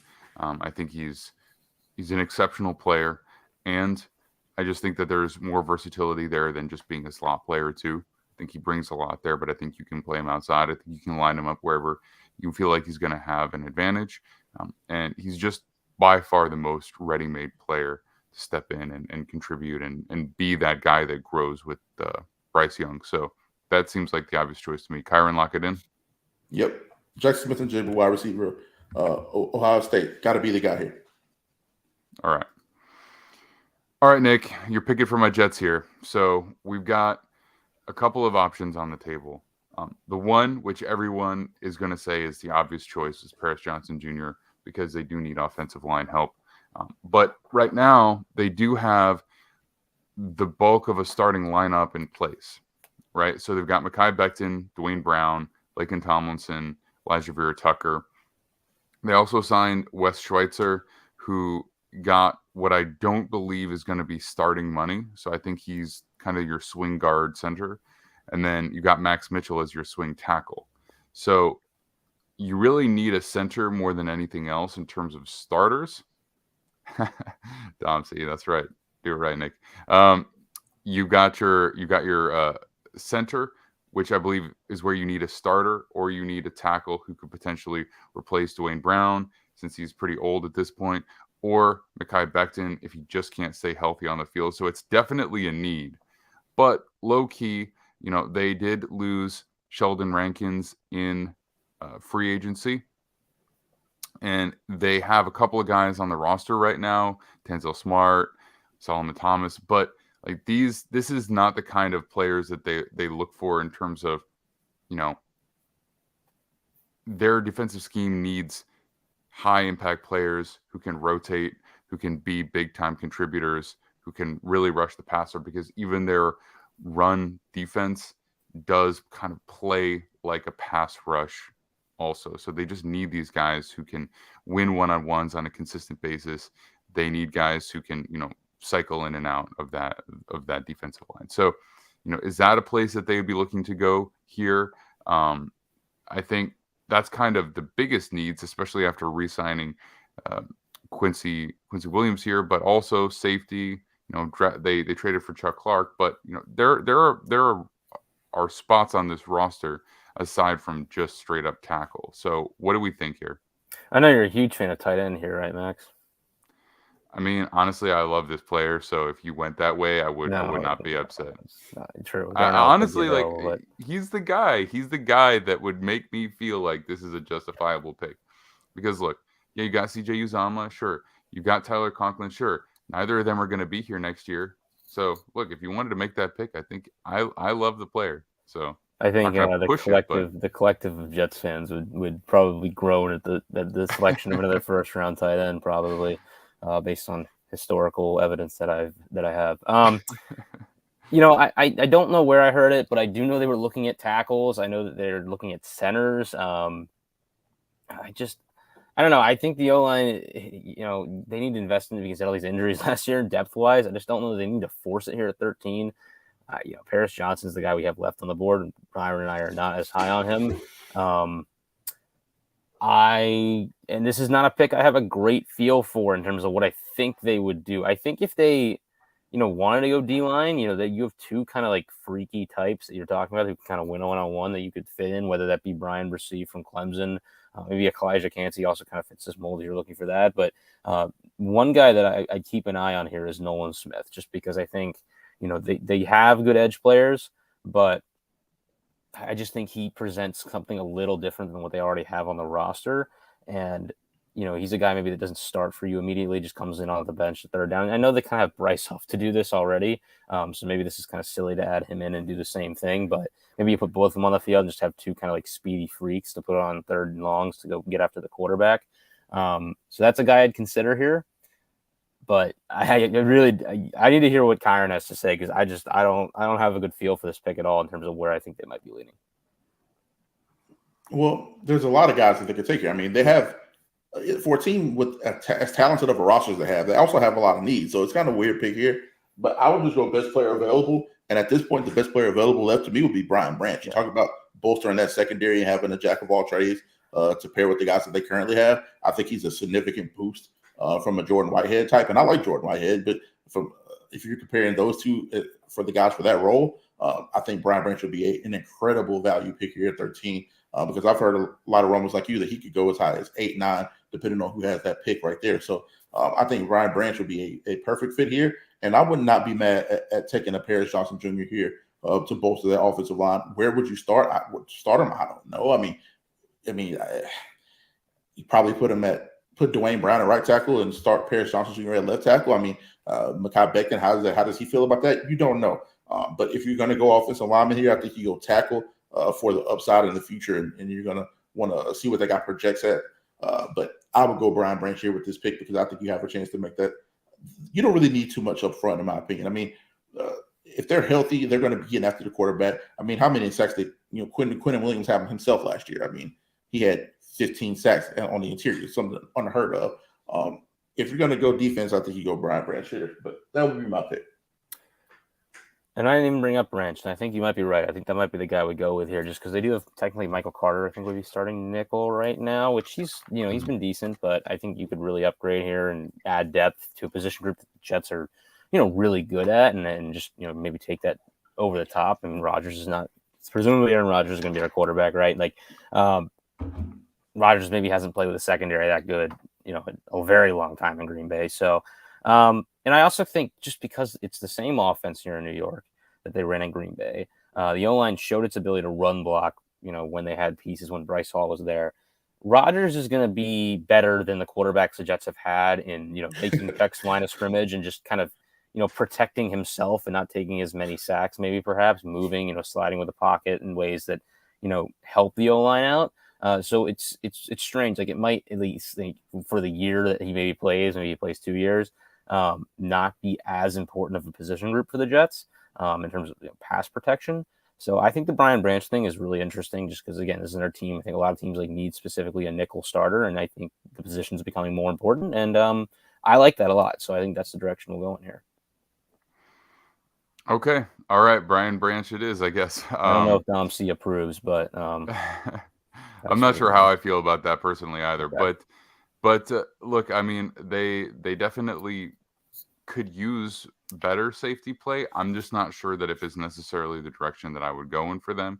But I mean, if they feel like he is far and away the best player available, then they could do that. I think, offensive line, again, you can find a starting center probably with the second round pick. It depends on what they have to give up ultimately to get that Aaron Rodgers deal done. So maybe they do, or maybe they don't have that second round pick. But as far as just needing starters, that's kind of the position on the offensive line. But I just think there's so many questions with the age of Dwayne Brown and the injury history of Mekhi Becton to not address that position with a player that you'd like to have. I just don't know that it needs to be a Paris Johnson though, because like if Mekhi Becton plays well and like is good and he ends up being like the left tackle of the future, then I don't know like what a trade market is for either of these tackles. And like I think that both left tackles. I mean, maybe you put one on the right. I guess they do need another tackle eventually on the other side, but I think it's like kind of an awkward fit for either of them to switch sides just based on like how physically important their games are. And I think those guys struggle more with flipping sides than maybe the more technical players are, because it's just they have more of a focus on like the fine like details of tackle play. So when they switch sides, they can just kind of mirror that in their heads. That Kyron might be able to talk more about that than I would, but I feel like that's kind of a thing. Well, yeah, the biggest thing, I don't want to spend too much time on it because we do have to move a little faster, but you could get a solid developmental tackle in the second and third round of this draft. If you're going to have a guy that's going to be developmental anyway, don't take the guy at 13. You take a Jalen Duncan in the second round. You take a Matthew Bergeron in the second or third round if he's there. You take those type of guys, and then you rock out and let those guys develop. And those guys are somebody that you can multiply right or left tackle and get them with a much more affordable pick and much more comfortable pick where you would be okay with what they are. So if you're going to have to take a developmental tackle anyway, take them in the second or third round. Yeah. What I will say too is a long-winded point. DBs and off-ball linebackers are position groups I have not watched any of yet. Okay. So I might fall in love with this player as well. I do like the Noah Smith nod, though, the one that you brought up there. Noah Smith will be an interesting pick for them because I think he has way more upside than Bryce Huff. Yeah. Well, he definitely has more upside. There's no doubt about that. Could be interesting too. I mean, but they also still have Jermaine Johnson and Michael Clemens, and they still have Carl Lawson, who might end up being a release after if they were to draft a player in the first round at edge. But like they've got a bunch of guys, so I think that could be a viable route. But look, if Brian Branch is the way we want to go, then we'll do it, and I'll get back to you on if I feel that is a good pick or not. All right, so we are back on the clock with the New England Patriots. I mean, for me, it's easy. I'm going Darnell Washington here, unless you guys can sway me away from it. They need a tight end. I think this is exactly the kind of tight end that they would love. A player who is dominant in the run game and can be a red zone option for them. He's a player that helps Mac Jones not have to throw down the field outside as often. It makes too much sense for me. So that's where I'm leaning in. And I'm making this pick, but I'm definitely going to give you guys a chance to try and convince me otherwise here. I think if he's replacing Jonnu Smith in this offense, he might just be an upgrader off the bat. Like, I mean, we kind of see how Kyle Pitts gets used in Atlanta, and it like doesn't maximize his pass catching ability enough in that like Jonnu Smith role. And I think that's kind of what you want Darnell to do, because I think when like a minimal passing role for him, he can take advantage of, especially if you're like trying to use him as a run blocker. Like he's going to be excellent at that, and you just expand it slowly. And again, like this is a team that really values the tight end position a lot. Yeah, I mean, I don't know that he ultimately goes this high, but like I'm in on this. I think this would be fun. Kyron? Yeah, I wouldn't take him this. I think you go receiver here. If you don't have anybody, you literally have nobody at this point. If you're the New England Patriots, I think you go a Jordan Addison makes a ton of sense here. Even a Quentin Johnston. I think Jordan Addison fits more of the Patriot mold, what we've seen over the years, and the type of possession guys that they've been used to getting. I think you would go, you either go wide receiver here, or I think they would go defensive end. I think you go like a Lucas Van Ness makes a lot of sense for a Patriot mold. You talk about a guy opposite, Matthew Judon in that role. I think that will also make a lot of sense here. But if I was picking here, I'd probably go wide receiver and I'd take an Addison type player, because you have to have somebody there. You haven't addressed it through free agency at this point. There's been a lot of DeAndre Hopkins rumors, but I don't know if they'll be able to afford it. So if you're not going to be able to afford a D-Hop player, you have to have somebody there. I mean, maybe I'm forgetting somebody. Do you guys know of anybody there? I mean, they traded their number one guy. Yeah, Juju. I mean, so Juju, you have Juju. I think Addison would be perfect to match with a Juju type player, but you have to have an upgrade at that wide receiver room significantly, or you're just telling us you're not serious about winning football games. I love the trade down here, but you can't go into a season with the decent offensive line that's aging and then no viable threats and then expect to win football games. It's just not realistic. Well, it's the thing is I think they just love to run the football, and their top 4 receivers right now are Juju Smith-Schuster, Kendrick Bourne, Devontae Parker, and then Tyquan Thornton, who they drafted in the 2nd round last year. So, I mean, that's kind of the Patriot way, is to have just all these guys who do different things. You also save over $10 million if you release Hunter Henry. So, if they make this move, then they save $10.5 million there. And I don't think they're going to release Henry, even if they made this move, though, honestly. I think they would. Well, they've got Gesicki as the other option. But then Gesicki would be the other guy. True, I they forgot just they had signed him Gesicki there. So yeah. they'd have. I mean, look, can we agree that I think that Darnell Washington is an improvement at Y over Hunter Henry, especially in the Patriots offense? I think we can. And then you got Mike Gesicki as your flex tight end. And look, I absolutely agree with you in terms of Lucas Van Ness. I think that's a great fit defensively. I'm just checking out who they've got here. I could see that, and I could see them going in another direction. But all right, so here's the thing. All right, let's talk about this super quickly. If they're gonna trade down, who's moving up and for who? Because that's how we gotta. I think the Steelers move up for. I think the Steelers will move up for. This is uncustomary, but I think they love Joey Porter Jr. that much that when you get in this range, they probably want to eliminate all doubt and move up and take a Joey Porter Jr. Or this could be the range where we see somebody really reach on the Paris Johnson Jr. type. If he falls to this mid range right here, and a lot of people expect him to go a little bit higher, you can see a team that maybe needs some offensive line help move up and take a guy like that, or even like a Bears maybe traded back up, giving up some of their picks to go up and get a type of guy like a Paris Johnson Jr. All right. Well, I mean, they definitely need both the tackle and corner in Pittsburgh, so we could do that. Nick, is there anybody else who's make this market a little bit sweeter? Is there anybody who wants to come up to 15 or for 14 for something? Oh, I don't know, man. I'm not really I think that trading up for positional players is usually something that happens when teams really don't have a starter. So maybe Tampa would be looking for left tackle because they don't really have a guy that feel great about right now. Paris Johnson Jr. seems like the type of player our team would move up for. I'm not uncertain that New England wouldn't be interested in taking Paris Johnson either because they need a left tackle as well. Right. I mean, they still have Trent Brown, who I think he played left tackle for them a fair amount last year. So they've got Riley Reif at right tackle. They certainly could go tackle in the first round, but I think their starting 5 are kind of set there. Okay. All right, so if you what package are you offering if you're the Steelers? If you can get me to trade down, then I'll do that. Otherwise, I'm really leaning into Darnell Washington here. Yeah, nothing crazy. If I'm not giving up more than a third rounder here. We can give you an extra third. That's about it. All right, and I do love Lucas Van Ness, so that's the other place that I would be interested in going, just because they don't really have that guy aside from Matt Judon. All right, last round. I mean, so if we're picking at 15 or 14, do we strongly feel that Lucas Van Ness is a better pick than Darnell Washington here?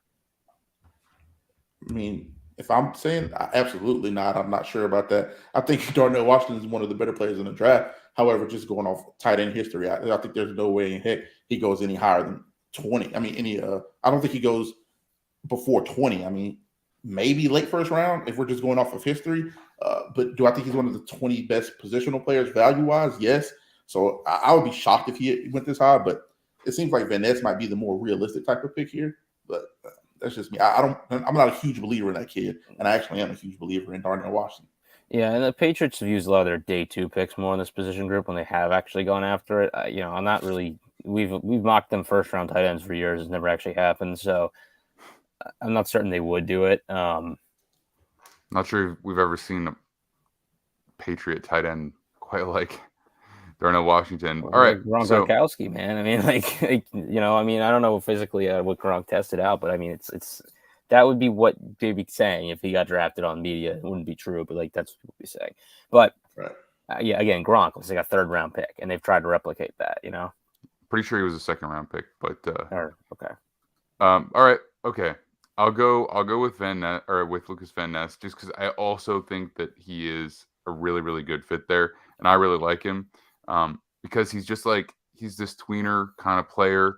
There's no he's not a outside linebacker. He's not a defensive tackle. He's not a defensive end. I mean, I think you can kind of play him all over the place, and I think the attitude that he plays with is it's Patriot way. For sure. So we'll go there. All right. Moving on to you, Kyron, at pick 15. We've got the Green Bay Packers, and they've got Jordan Love slated to start. They could definitely use a wide receiver. Wouldn't be surprised if they get one coming back to them in some kind of trade.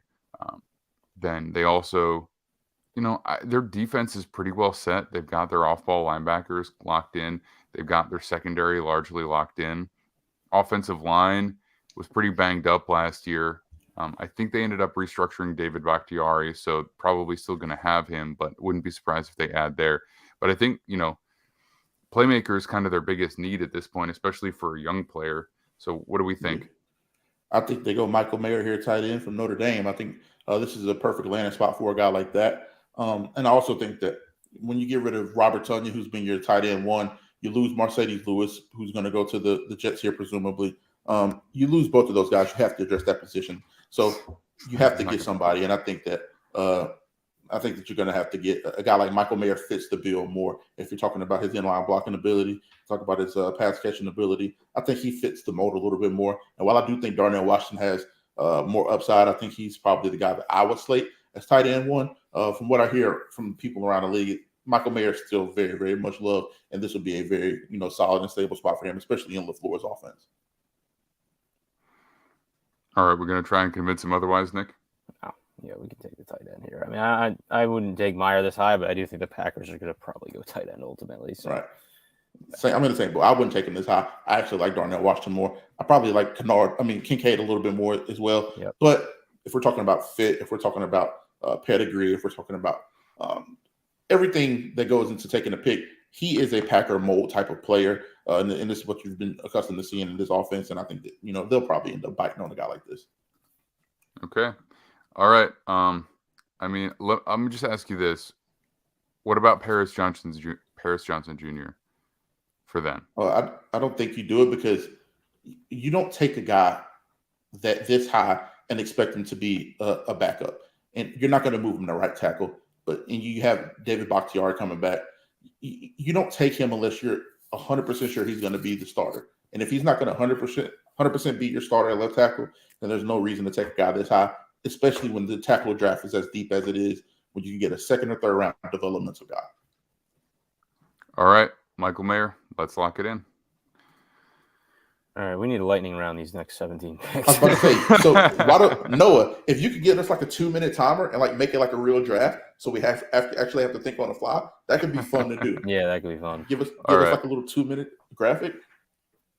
Boom. All right, we've talked about the Commanders a lot. I know it's Nick's choice, and we already I'm sure he knows exactly who he wants in this scenario. So I think it's ultimately down to depth piece either in Joey Porter or Paris Johnson Jr. I do know Cameron Curl, who is very important to this defense, they want an extension with, wants a guaranteed deal as the highest paid safety in the NFL, which is not happening. So they really want Brian Branch here. It's not here. So I actually have Antonio Johnson higher than Porter and Johnson on my board. So I'd love that pick. I don't think that's going to happen.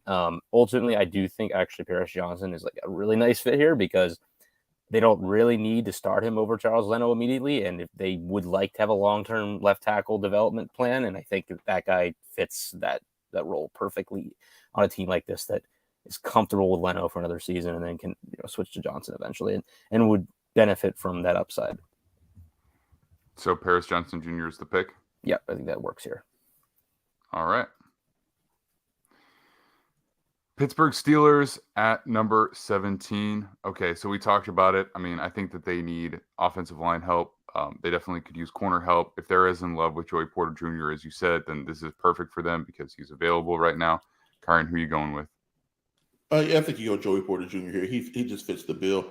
The only other alternative I see here is if a Skoronski falls, if we actually get a scenario where he falls, this is a prime scenario where he can get taken right here. I know they kind of addressed a little bit. They drafted Nate, they signed Nate Herbig, and I think I can't remember who else they added. They added another offensive lineman, Isaac Sayamalu. Sorry, so they got Isaac Sayamalu. So if you're talking about significantly bolstering the offensive line, maybe that could be the pick here. But if Joey Porter Jr. is available, which I think he will be, I think he'll be the pick here. It just makes too much sense. It's a position of need, especially after losing Cam Sutton as well. You lost that guy in free agency this year. You didn't really address it.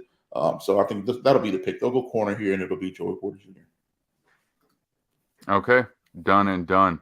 So I'm back up here, or actually, how did we do this? I think you made the pick for me, but that's all right. We swapped. Okay. So I'm happy to pick for the Lions because there's a player that I like for them right now.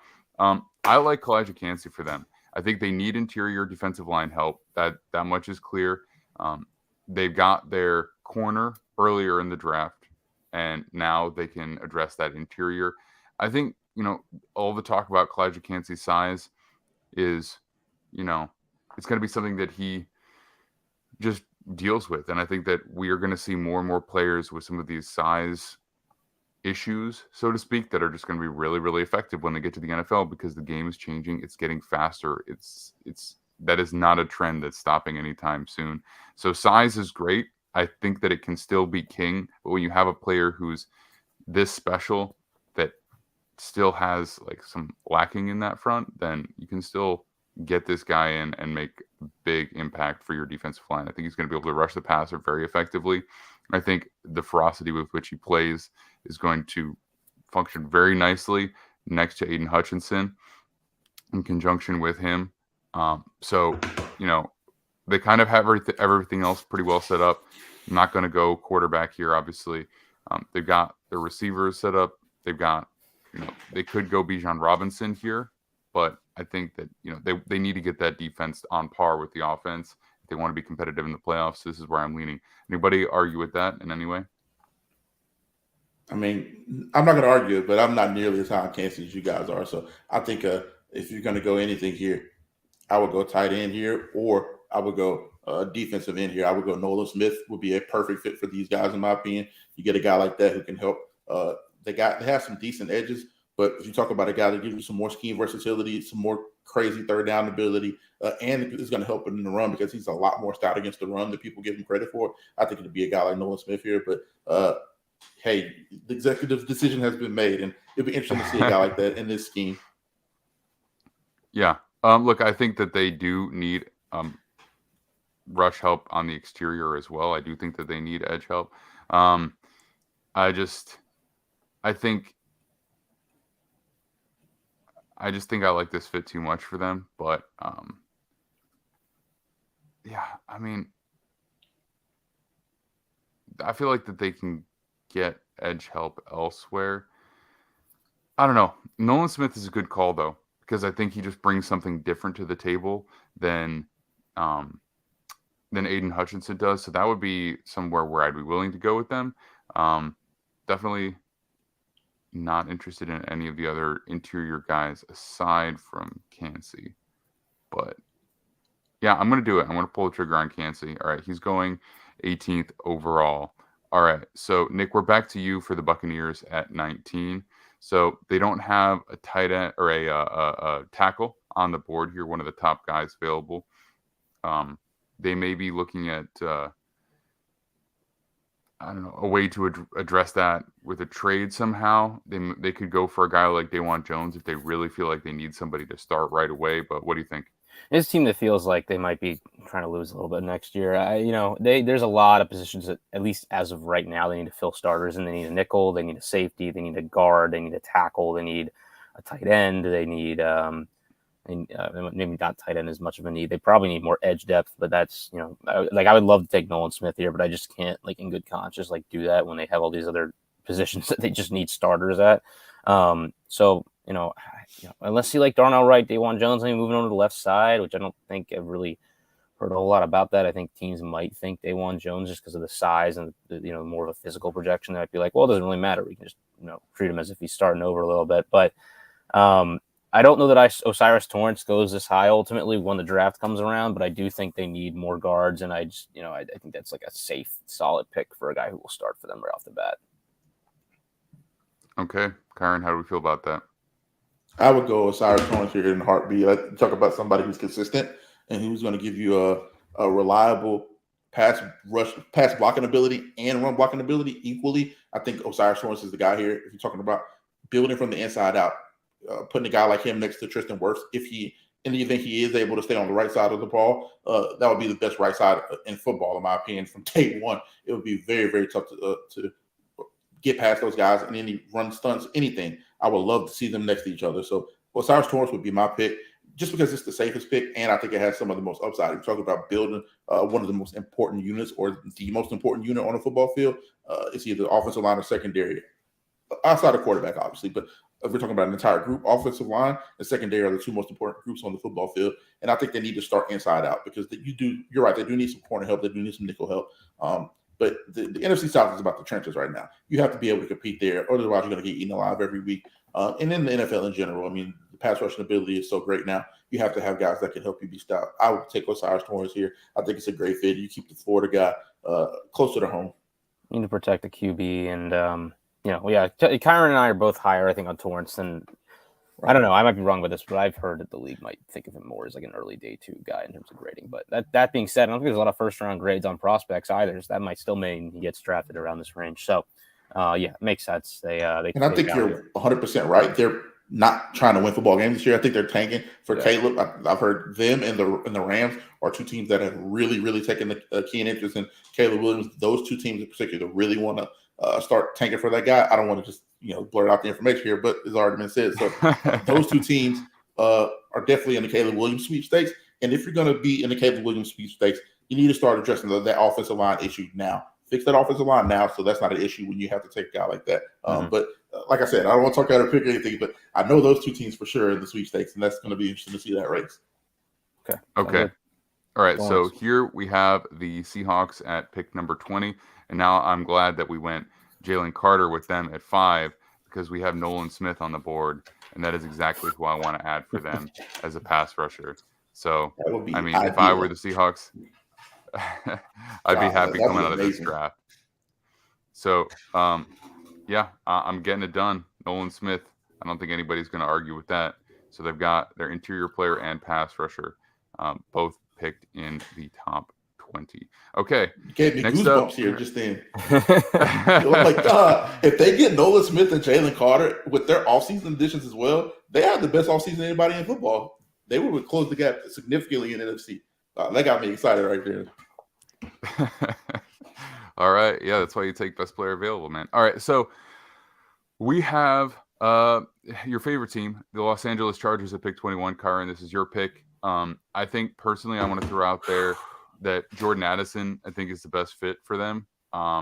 They could use some other positions here or there. They could use a corner, certainly.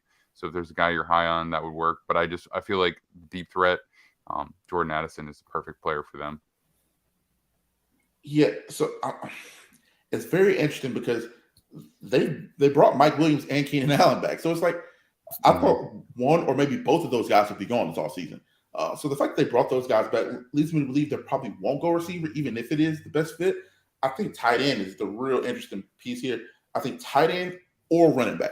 Bijan Robinson is still on the board, and especially with the Eckler contract situation, if a running back is still available here of Bijan's caliber, and you're going to let Austin Eckler go, you are going into a season with Isaiah Spiller as your running back 1. running back or tight end. So I would go Kincaid or Bijan Robinson here. So I'm interested to hear what you guys think about this because I think Kincaid's a better fit than a Darnell Washington here. Even though I like Darnell Washington's makeup a lot more, that's just my type of football. They don't play that brand of football there.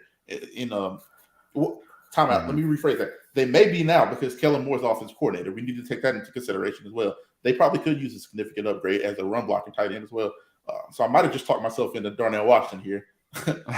But anyways, but I like Bijan. I like Bijan here for them because I think that's the more realistic scenario. If Bijan Robinson's available here and you have the chance to put him in this offense and give Herb a little bit of a break, because Eckler's a really good running back. He's a really good player, but he's not the bell cow. He's not going to give you those 20 carries a game and get you those 100 nasty, gritty yards like a Bijan will be able to give to you, I believe. So I think Bijan will be the pick here. I think anything that lives within the top prospects at playmaker. So if you want to go Bijan, you can, even though that's not where I'd go for them. I think Jordan Addison's a great fit. I think Darnell Washington is one of the best players in the draft. So you can talk me into that, certainly. But, any one of those guys. Nick, what do you think? I mean, I probably would go tight end here. The Bijan thing, I don't mind just having a team here that we're going to put him with because I don't know where to put Bijan at all. Well, I know where to put him. I think the team coming up next is where to put him. No, I don't think they are at all going to go with him. Yeah, I think that's the thing is the Ravens, based on them bringing back all their running backs, I don't think Bijan. And I think if they take another running back, Lamar is going to be really annoyed. So because they're paying 3 running backs now. They got Dobbins. Hey, I don't think they give a damn what Lamar thinks. That's been pretty evident this entire thing. So it's going to be interesting. The Chargers, I could see it. Brandon Staley does this thing where it's one day he looks like he is either the most nerdy analytical person that you ever to see, and then he'll defend himself and go the opposite direction completely, and it's it's such a weird opposite. And I don't know what Telesco thinks. I could see it. Tight end would make a lot of sense to me, but I wouldn't be shocked at all if that would be John. Yeah. All right, and it's your pick. Honestly, so Kyron, so what do you want to do? I'll go Bijan here just for the fit. I think it's a really good fit here. And I think the tight end situation might be a little different than we think. I don't think that Darnell Washington, he might be on the board, but I don't think he will be on the board. Mayer's probably going to be gone too. So if you're not going to reach for Kincaid or Musgrave's gotten a lot of late first round hype. If you're more comfortable taking the risk on a guy like Bijan than those two, then I think that's the guy that you take. He seems to be a little bit more reliable. Everybody has their opinion on first-round running backs. Everybody has their opinion on first-round tight ends. But you have to give Herbert some weapons and kind of upgrade that position. Let's go Bijan. Okay. All right. So that brings us back to the Baltimore Ravens at pick 22. I think, schematically, Bijan would have been a great fit for them because he's more of a threat than anybody else is. I love J.K. Dobbins, but I'm just not sure what to expect from him at this point. So, but they definitely need pass catchers. So if you're looking at pass catchers for them and that is the way that you want to go, I think Darnell Washington would be also an incredible fit there. They've invested a lot at tight end, though. So is that what they want to do? I don't think they would go tight end. I think that they're going receiver here based on the way they've talked about it. I think they really they realize that they've just failed to hit on this position, not just recently, but as long as this version of the franchise has existed. And I don't really know. Yeah, I don't know what really they would go with. I mean, we've seen them take Quentin Johnston types in the past. We've seen them take Jordan Addison types in the past. I think based on the fact they kind of already have a Bateman, they've taken a Marquise Brown before. It makes me think that an Addison or a Zay Flowers would be more in the realm of the player. And I guess I'll go Addison just because I think he's probably going to go. Teams looking for that deep threat type player will value him. Yeah, I agree. And I think Addison has more value in the slot right away. I think he becomes one of the best slots. I won't say one of the best, but one of the more dynamic slots in the NFL from day one. Rashad Bateman, when he was on the field, he proved to be a pretty significant deep threat. It's vertical. They did a lot of good things stretching the field. So you have him going vertical. You have Addison kind of in the intermediate game and that 10 to 12 range. I think he will help a guy like Lamar out a lot. Because it gives you a little bit more speed and dynamic stuff that isn't as long developing as a lot of the play action, the tight end stuff where you have to let these guys, you're running, seams, you're running crossers, long development plays. I think he's going to give them some ability to do some more quick hitting stuff. I think Addison would be a really good pick here. And I also wouldn't be shocked if you see them go into your defensive line here. There's some guys that I think really fit the mold. Brian Bresee, we haven't taken him yet. Yeah. He's a lot higher on a lot of people's boards than the media seem to give him credit for right now. But Brian Bresee would be a really good fit. He's a Baltimore type guy. And instead of going to get one of these high priority free agents, there's still a couple guys left on the board that you'll have to pay a lot more to. You can settle in for this first round guy, give him that big signing bonus and let him, kind of chill out for a couple of years and before you have to pay him again. I think he'll be a really good fit here. But if I had to pick, it would be Jordan Addison. All right. Lock it in. Addison's the pick. Sounds good. All right. The Minnesota Vikings are on the clock at pick number 23. So they need another wideout. So what do we think is the best pairing for them? Because I understand that, they've got one of the best in the game right now, but he's going to need a new contract pretty soon. And I like having another inexpensive option to go along with him. However, they also need a lot of defensive help. They basically have to rebuild this defense completely to go along with that. So the question is, do they just double down on what their strength is right now, or do they circle back and just try and strengthen the other side of the ball while, so they try and basically have a unit that can compete on a weekly basis, because they didn't really have that despite making the playoffs last year. So, I'm not that high on Brian Bresee. I think that they've got edge players, but for how long? They definitely need to re-examine the linebacker position, and corner is a huge deal for them. So I'm going to lean on you guys right now because I haven't watched DBs yet. Is there any corner remaining that you feel like is worthy of this pick that we need to prioritize it? I don't know what scheme they're going to run, man. Like, they get rid of Dancer, they're bringing Flores, makes you think they're going man. They bring in Byron Murphy, who is like the opposite schematically of what Minnesota does now. That they're what Flores does, but it's more like what Minnesota did before. Now teams bring in corners that aren't scheme fits all the time. I don't know why, because it doesn't work. But maybe they're just going to have him play man. If you're looking for a guy who like plays either, Deontay Banks makes a lot of sense, but once I have him just like these guys are like right next to each other in grading, but I have him slightly higher as Emmanuel Forbes. I think he's like an awesome player. I just think he's more zone type, just maybe a better version of Cameron Dantzler, quite frankly. A guy that just you get fired up watching his tape. Like he loves to run fit despite being like 160 pounds. I think the corner is definitely a fit. I think there are certain teams that like Bresee, like I'm lower on him, but like I wouldn't mind seeing them take him just because I think they could use that type of player, and I think the Vikings might be one of them.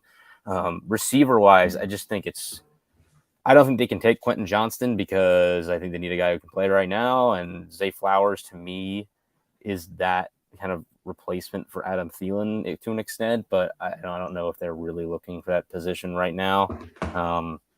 I don't know. There's a lot of directions you could go. I think likely like a Deontay Banks is probably the pick here, but right. Well, I think Byron Murphy is probably going to be playing nickel. To be perfectly honest, yes, I don't think that they have him set up as an outside guy. So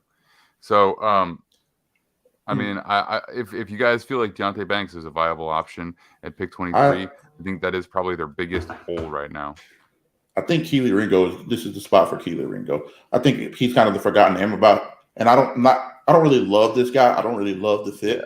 I don't really love the player, but I think I like the fit here. You put a guy like Keely Ringo with a Flores and that type of system, I think he's the type of guy that can flourish in this situation.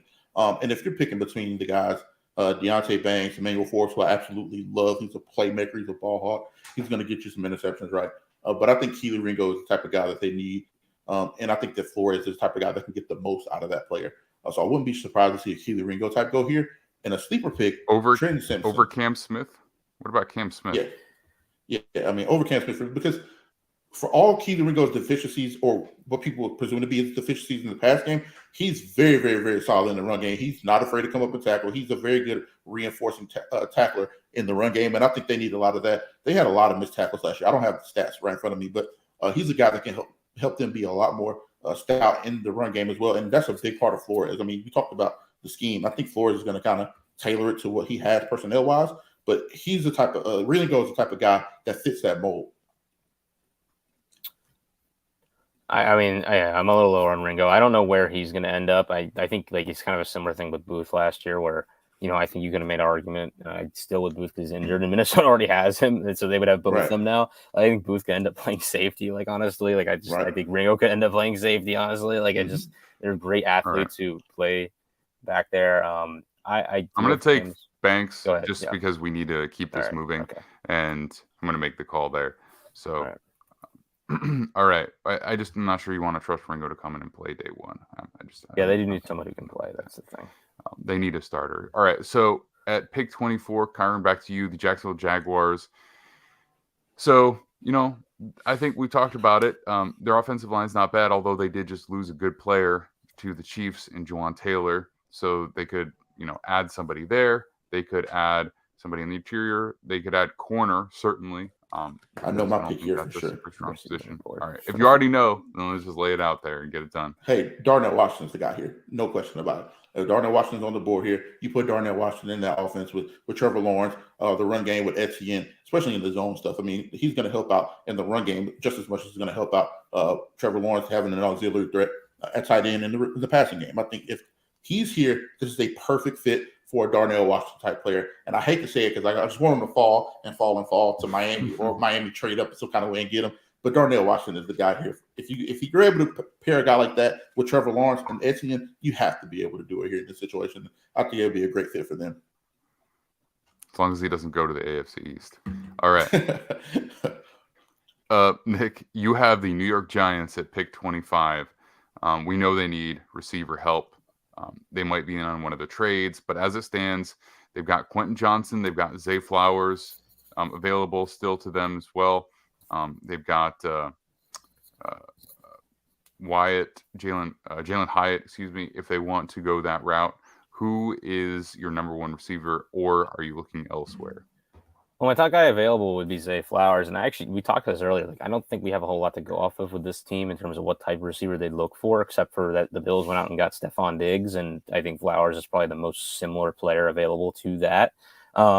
Johnston's interesting, especially if they're trying to trade for DeAndre Hopkins. Like, kind of, he's more similar to that, I guess. But I don't know. Johnston to me is a guy who like goes 12th to the Texans or 15th to the Packers, and if not, like he might fall a bit of ways.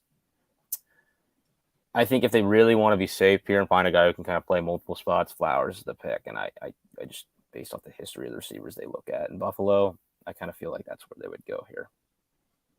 All right. Any disputes, Kyron? No, I think it's either Johnson or Flowers. And I would probably lean Johnson a little bit. But it's because they did bring in a burner with Paris Campbell. When you sign a guy like Paris Campbell, you're probably counting on him to be your burner, a guy that can stretch the field. They did bring Slayton back. So they kind of have a lot of guys with the same kind of mold right now, but I don't think you can pass up on the opportunity. Just going off the side. Go ahead. I feel like Johnson is more like Slayton, honestly, and I think this Flowers is the more versatile of the two. Yeah, I agree 100% there. When you bring Paris Campbell in, you're probably counting on him to play. He's coming off his best year in Indy. I think they'll be in a pretty good spot. You have Wan'Dale Robinson too. People forget about Wan'Dale. Yeah. Wan'Dale was having a decent start before he got injured. So they have a Zay Flowers-esque type of player there. So it's an interesting room because we don't know what they have yet, really. Yeah, Slayton's still developing. Wan'Dale hasn't played much. And you have a guy like Paris Campbell coming in that's going to help you vertically a lot, stretch the field. So it'll be interesting to see what they do here because the fit is very interesting, like you said, because we don't know what their mold is yet. I'd lean towards Flowers because you look at Paris Campbell's contract; it's only $4.5 million. It's not starter money. It's like this is insurance money, just for like if we don't get a guy who can also go deep. I think Flowers makes the most sense to me personally. So I'm going to support your decision there, Nick. Flowers it is. Flowers it is. All right, Dallas Cowboys. So they could definitely use wideout. Quentin Johnston's still there, coming from TCU. That would definitely be exciting for a lot of Cowboys fans. They could use an interior defensive player. And they also could use a tight end. So Dalton Kincaid is still there as well. Not necessarily the exact matchup or replacement, but definitely a quality player that they could insert there. There's Josh Downs too. So I know that CeeDee Lamb does a lot of his stuff out of the slot. So maybe you don't want a guy who also does a lot out of the slot. But Miles Murphy is still there if they want to do that. Brian Bresee is still there if they wanted to do that. Anybody jumping out at you guys? Because this is my pick, and I'm not fully sure where I want to go with it yet. Johnston. I don't know about receiver. Go ahead. I would say Johnston or Kincaid. I think they would go weapon here, but yeah, maybe not. I mean, they did just trade for Brandon Cooks. Right. So you have CeeDee Lamb, Brandon Cooks, and Michael Gallup coming off of his get back year. He's still getting back into the swing of things. I think he'll be a lot better this year than he was last year. So you have 3 really solid guys. You drafted Jalen Tolbert last year. You still have Noah Brown there, I believe. Noah Brown's on the Texans now, but you still have 4 viable guys there at receiver. Tight end. I forgot they traded for Cooks yesterday. Yeah, they have tight end will make a lot of sense here. Musgrave or a Kincaid would make a lot of sense here. But I also think a guy that we have to keep a lookout for here is Jahmyr Gibbs. They like the 2 running backs. They like to have 2 guys. And if you have a Jahmyr Gibbs and a Tony Pollard, I think if Tony Pollard's going to become a guy that's going to take most of the reps, become your full-time running back 1, you need a guy to supplement that. And what better guy that gives you pretty much a lot of the same skill set, but a little bit more wiggle, a little bit more receiving ability. And I think Jahmyr Gibbs could be a really good fit here too. It'd be interesting to see where they go because they don't have a ton of big-time needs. So they addressed it with Stephon Gilmore. They re-signed Wilson in the secondary. The secondary seems intact. They brought Leighton Vander Esch back. The pass rush is as good as any pass rush in football. Offensive line is really good. So they don't have a ton of needs. So it'll be interesting to see how they go here. That's actually a really good call. Their roster is pretty well set. I think they used free agency in the trade market pretty effectively to set themselves up. But as of right now, their running back is only on a 1-year contract because he is franchise tagged. And after all of the crap that they got about signing Ezekiel Elliott to a long-term contract, maybe they just want to reset at the position, have both of those guys for now, and then move into having just Gibbs next year. So I really like that. I'm going to lean towards that, Nick, unless you want to make a push in another direction, because this is a good tight end class. I don't think you got to push that at first round when you've already got a few guys off the board. I don't know, I'm a fan of Kincaid, so I'd probably go in that direction with them. But I mean, I would understand why they would take a running back. I love Kincaid too. I love Kincaid. I wouldn't be mad at Kincaid at all. I'm going to take Jahmyr Gibbs. So we're going to go Gibbs to Dallas at 26. And then if you really like Kincaid, then you could probably take him here at 27 to the Bills. Although I know for a while, Kyron, you've been saying that they need offensive line help, something that we all pretty much agree on. Is there a player at 27 who is worthwhile of that pick still? If Darnell Wright's there at 27, I think Darnell Wright is a prime fit here, especially if we don't know what they're going to do with Deion Dawkins long term here. So that's a very interesting prospect here as well. But I think this is the time that you either reach on a tackle, or if a guy like Brian Bresee is still there on that interior defensive line, you need another guy there. You need another guy that's a little bit more dynamic, a little bit able to play the pass and the run equally. And I think he's the guy that can give you a lot of versatility and an upgrade on the interior of that defensive line there. So I would either go Darnell Wright or I would go Brian Bresee. But I like to hear you guys' thoughts on that because it's a little bit of a polarizing pick here. Yeah, I don't love Bresee, to be honest. I think he's got a lot of ways to go. I think he's got a lot of talent, but I don't see a player who's ready to contribute significantly right now in the NFL. And I do think they need a lot of help on the offensive line. So that's where I would lean. Nick? Yeah. Sorry, I got distracted. I really like the Darnell Wright fit. Personally, I just think that Spencer Brown is like a good player, but he's more of a projection who just, I think, is your swing tackle, is a better player. I've been kind of penciling Wright for a while here, but I think tight end makes a lot of sense. I like the guy they have. His name eludes me right now, Knox, but I just think that they, Knox, I believe, did he get a contract from them? I don't even know. He might be. He did, yeah. He was extended. So, but he hasn't really stood out exceptionally since then. He hasn't taken the next step. For sure. And they. One thing I wouldn't, ignore here is just that this is a team that has drafted their D-line. They continue to load up there, add. And quietly, secondary, they've been laying the groundwork to start doing more and more of that. And I wouldn't be shocked if we kind of saw them start just drafting a bunch of corners here, just trying to build it up. Because injuries were a problem for them last year at the end of the year there. So I wouldn't be shocked. Yep. Emmanuel Forbes would be a great fit here as well. Mm-hmm. Yeah, I mean, they've got Tre'Davious White, and they just spent a first-round pick on a corner last year. kid out of Florida, who is now his name escapes me slightly, but Elam. Yeah. So they've got a couple guys right there. But I think like They you could saw add, teams adjust with offenses. Like teams try to go 4 deep at receiver, and I think the adjustment is that teams are trying to go 4 deep at corner now. So, 2 guys, sure, but like, yeah, I don't know. That's we're getting in the weeds here. But all right. So this is your pick, Kyron. What are you gonna call? Well, let's go Darnell right here. It just makes the most sense right now. I wouldn't be shocked if we heard any of those names that we just listed here, but I think Darnell Wright is the guy. I think he's going to be a guy that's going to be a shocker in this class. I think long term, he's going to be one of the better players in this draft at his position. So I like Darnell right here. All right. So at 28, we have the Cincinnati Bengals, Nick. So now, if you like Kincaid, this is another opportunity for you to take him because they just lost Hayden Hurst in free agency, so they don't really have anybody there right now. Now, I'm not sure if they go to tight end in the first round, but that's a spot that they could decide to fill.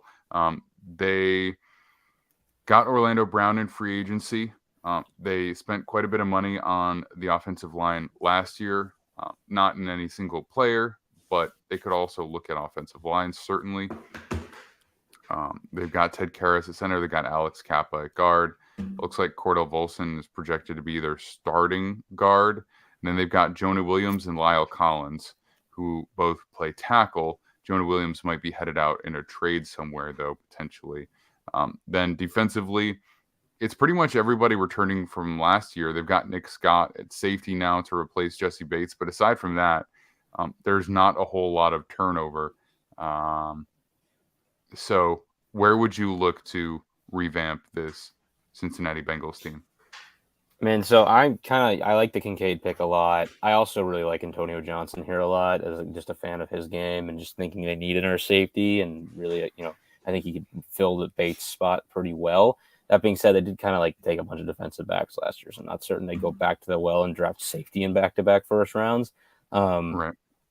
I think because of that, I probably just like trying to be realistic here. I think they're more likely to take Kincaid. What do you think, Kyron? Kincaid. I think Kincaid is the guy. But if Jahmyr Gibbs is there at the 28th pick, I would not be shocked if they went running back as well because you don't know the long-term future of Joe Mixon. Even a guy that we haven't really talked about a lot, but Zach Charbonnet would not surprise me if he were to sneak in. If you talk about a fit, a guy that is very similar mold-wise and built-wise to a Joe Mixon, Charbonnet would make a lot of sense here to me as well. But I would probably lean towards Kincaid because I think you just need that guy. Burrow's been very, very reliant on his tight ends in the red area and on third down specifically. So I think that he'll be a nice upgrade for them there. Yeah, and I think they made Uzama and Hayden Hurst look really good. So I feel like a more talented player in Kincaid could be excellent in this offense. I wouldn't be shocked if they went running back either, honestly. But yeah. All right. So Dalton Kincaid goes to the Bengals at 28. So at 29, we've only got 3 picks left here. We have the New Orleans Saints. So they bring back a large amount of their crew. They could use an interior defensive lineman. They lost David Onyemata in free agency. They could use another corner. In terms of just the top prospects that are still available, Quentin Johnson has fallen. According to where some expect him to go, there's still Brian Bresee. Also Miles Murphy. And they might need somebody there as well after losing Davenport in free agency. I also think Miles Murphy is kind of like a fit for them too. So I'm just looking down here and just seeing if anybody that's slightly farther down the list just pops out to me as a really good fit for them.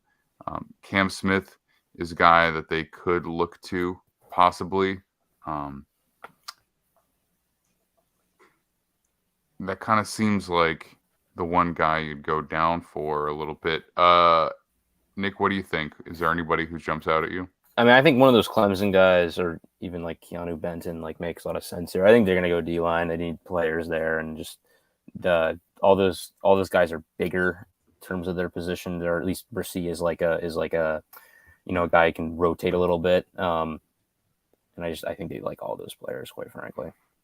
I think I like Miles Murphy for them. I want to check on exactly what their depth chart looks like at defensive end. What do you think, Kyron? Yeah, I like Bresee here a lot. I don't think he's going to fall this far, but if he is here, I think a team like the Saints would be a perfect team to snatch him up. especially putting it on the interior of the defensive line. I mean, they have a very good pass rush, one of the best pass rushes in football. Losing Davenport hurts a little bit, but you still have Cam Jordan there, who's still one of the premier defensive ends in the game. And if you want to shore up the interior, a guy like Brissy is the way to go on that interior. I really like that pick, and I wouldn't be. I don't think teams are going to take him that high, but I wouldn't be mad at Keanu being here either. He's my ideal 3 after Brissy, so I really like him a lot. So I think either one would be a really good fit for them because they need help all over the defensive line. They need help at pass rush on the edge. They need help at the interior. So I'll ride with you, Kyron. I'll go with Brissy here. I think any one of those spots, I think they'd be fine with either one, and either one would help. So, yep. Okay. So Philadelphia Eagles at pick 30. This is our second to last pick. So what are we thinking here, Kyron? This is your pick. They could add another receiver here if they really want to. Again, we know they're pretty proactive. They could go Quentin Johnston, who's fallen. Myles Murphy would be probably a great pick for them because their defensive line is a little bit aged at this point, especially on the edge. So that's something that would work for them. They are always looking back at the offensive line pool to continue adding guys. So, do they look at putting Cam Jurgens at guard for now because they lost Samalo in free agency, since they did end up bringing Kelsey back? Or would they look at a guy like Dawan Jones and be like, this is a guy that we could bring in and just develop and stash for a little while? What do you think? Well, there's 2 guys I really, really love here fit-wise. I think a Trenton Simpson out of Clemson would be a really good pick for them, a linebacker. They need to be more dynamic at linebacker. They need some people that are a little bit faster, a little bit more athletic, a little bit more dynamic, and I think he could be a very good fit for them here. And I also love guard Steve Avila out of TCU, especially after you losing Sayamalu and you didn't really add anybody in free agency to address that. I think you could definitely see a guy like Steve Avila come here and be a day one starter for them. He fits the mold. He's a Stoutland type of guy, powerful, big hips, big butt guy that's going to move people in the run game, be very stout in the passing game. So out of those 2 guys, I think those are the best fits here. Nick, what do you think? I'm looking at like some of the guys I've higher on my board, like Johnston, and Murphy in this case, because I don't think like positionally they're really going to care. Those guys, linebacker's interesting. We haven't talked about linebacker much on the show. I've figured out my top 5, but it's maybe different than the consensus. I'm a little lower on Simpson. I really like Jack Campbell. I think Drew Sanders is a decent player. Henry Tuotuo is a guy who I really I think he's smaller maybe, so people are not like as high on him, but his like special teams ability really intrigues me, and I quite frankly I think he's probably a slightly better version than Simpson. That might be a different take than most have, but I think a lot of those guys are kind of more day 2-ish talents. So I think they'd look probably edge or, more of these guys at the top of the board, quite frankly. Well, yeah, I just think. Go ahead. And I was just saying, this is the interesting spot because they don't have a ton of glaring needs, especially since they brought back most of the secondary, which was going to be the divisive room. If you were going to lose a lot of those guys, and we didn't even think about them losing Slade, but Bradbury, Chauncey, Gardner Johnson, losing those guys hurt a lot. So if you're going to lose those guys, and then you brought back most of those guys, you don't really have a glaring need there. But I do think offensive line always makes sense for the Philadelphia Eagles. And this is another spot that we haven't really talked about running back a ton, but I wouldn't be shocked if they took a running back here, depending on who's left on the board, especially if a Gibbs type is here. They're taking him at this spot. There's no chance you could pass on that. But I think offensive line probably be where they lean here because that's just the type of team that they are. Talk about value-wise. If you can get a guy like Steve Avila here, I think that's probably where they will lean. All right. You get to make the pick, so go ahead. I'll go Steve Avila. I think he fits great. He's a plug-and-play right guard, in my opinion. You talk about picking up where Sayamalu left off and maybe have potential to be even better. If we're talking about building towards the future, you still have Jurgens, Dickerson, and Avila going forward in the future will be probably as stout as any interior in football. I really like that pick for them there, especially at 30. It's a good value. I have him anywhere between 30 and 45, so I think he makes a lot of sense here. All right, so there's only one pick left. Nick, you get to make it. So that is going to be the Kansas City Chiefs. So they could be looking at a guy like Myles Murphy to come in and help out on the defensive line after losing Frank Clark.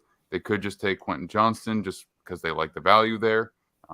They don't have a ton of holes really anywhere on the roster.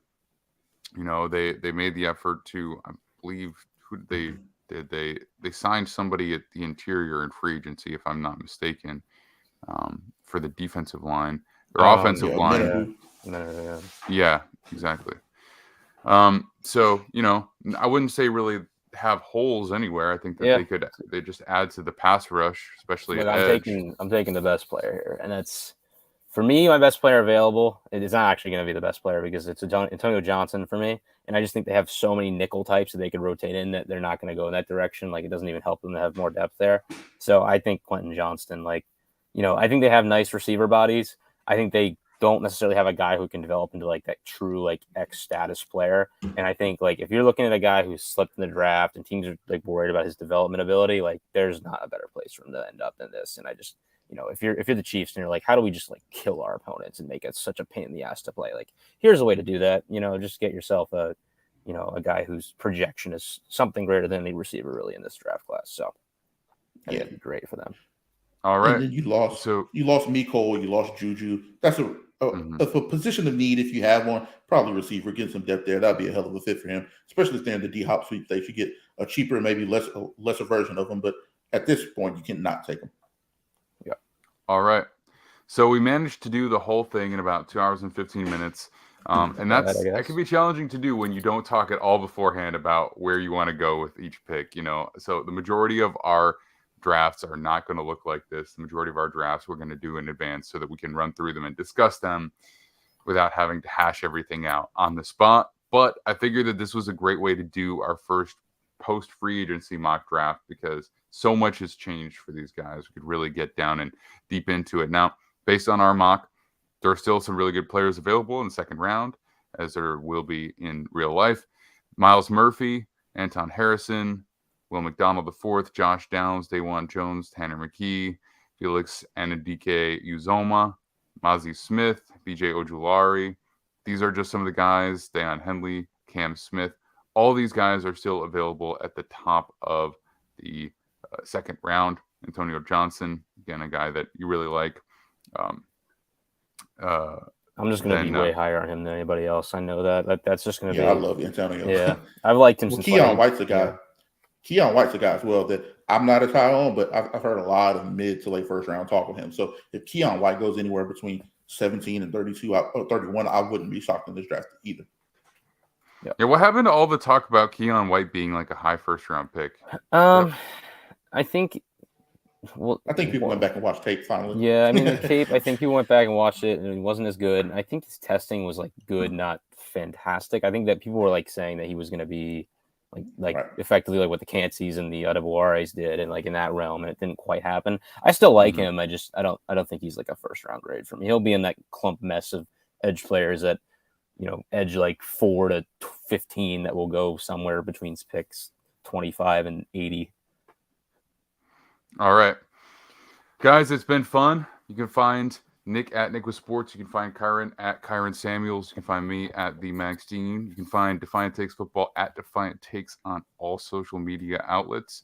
Find our producer Noah Ashley at Noah Ashtray Sports. Remember, we are live every Monday and Thursday, also available on our podcast feed. Then you're going to be able to find our prospect breakdowns right now, the DTF film sessions. You'll be able to find Kyron and I doing our offensive line breakdowns, the brick wall breakdowns on the YouTube channel too. And of course, for all of our written published content, check out DefiantTakesFootball.com. I think that's going to do it for us, guys. Thank you so much. We will see you all this Thursday.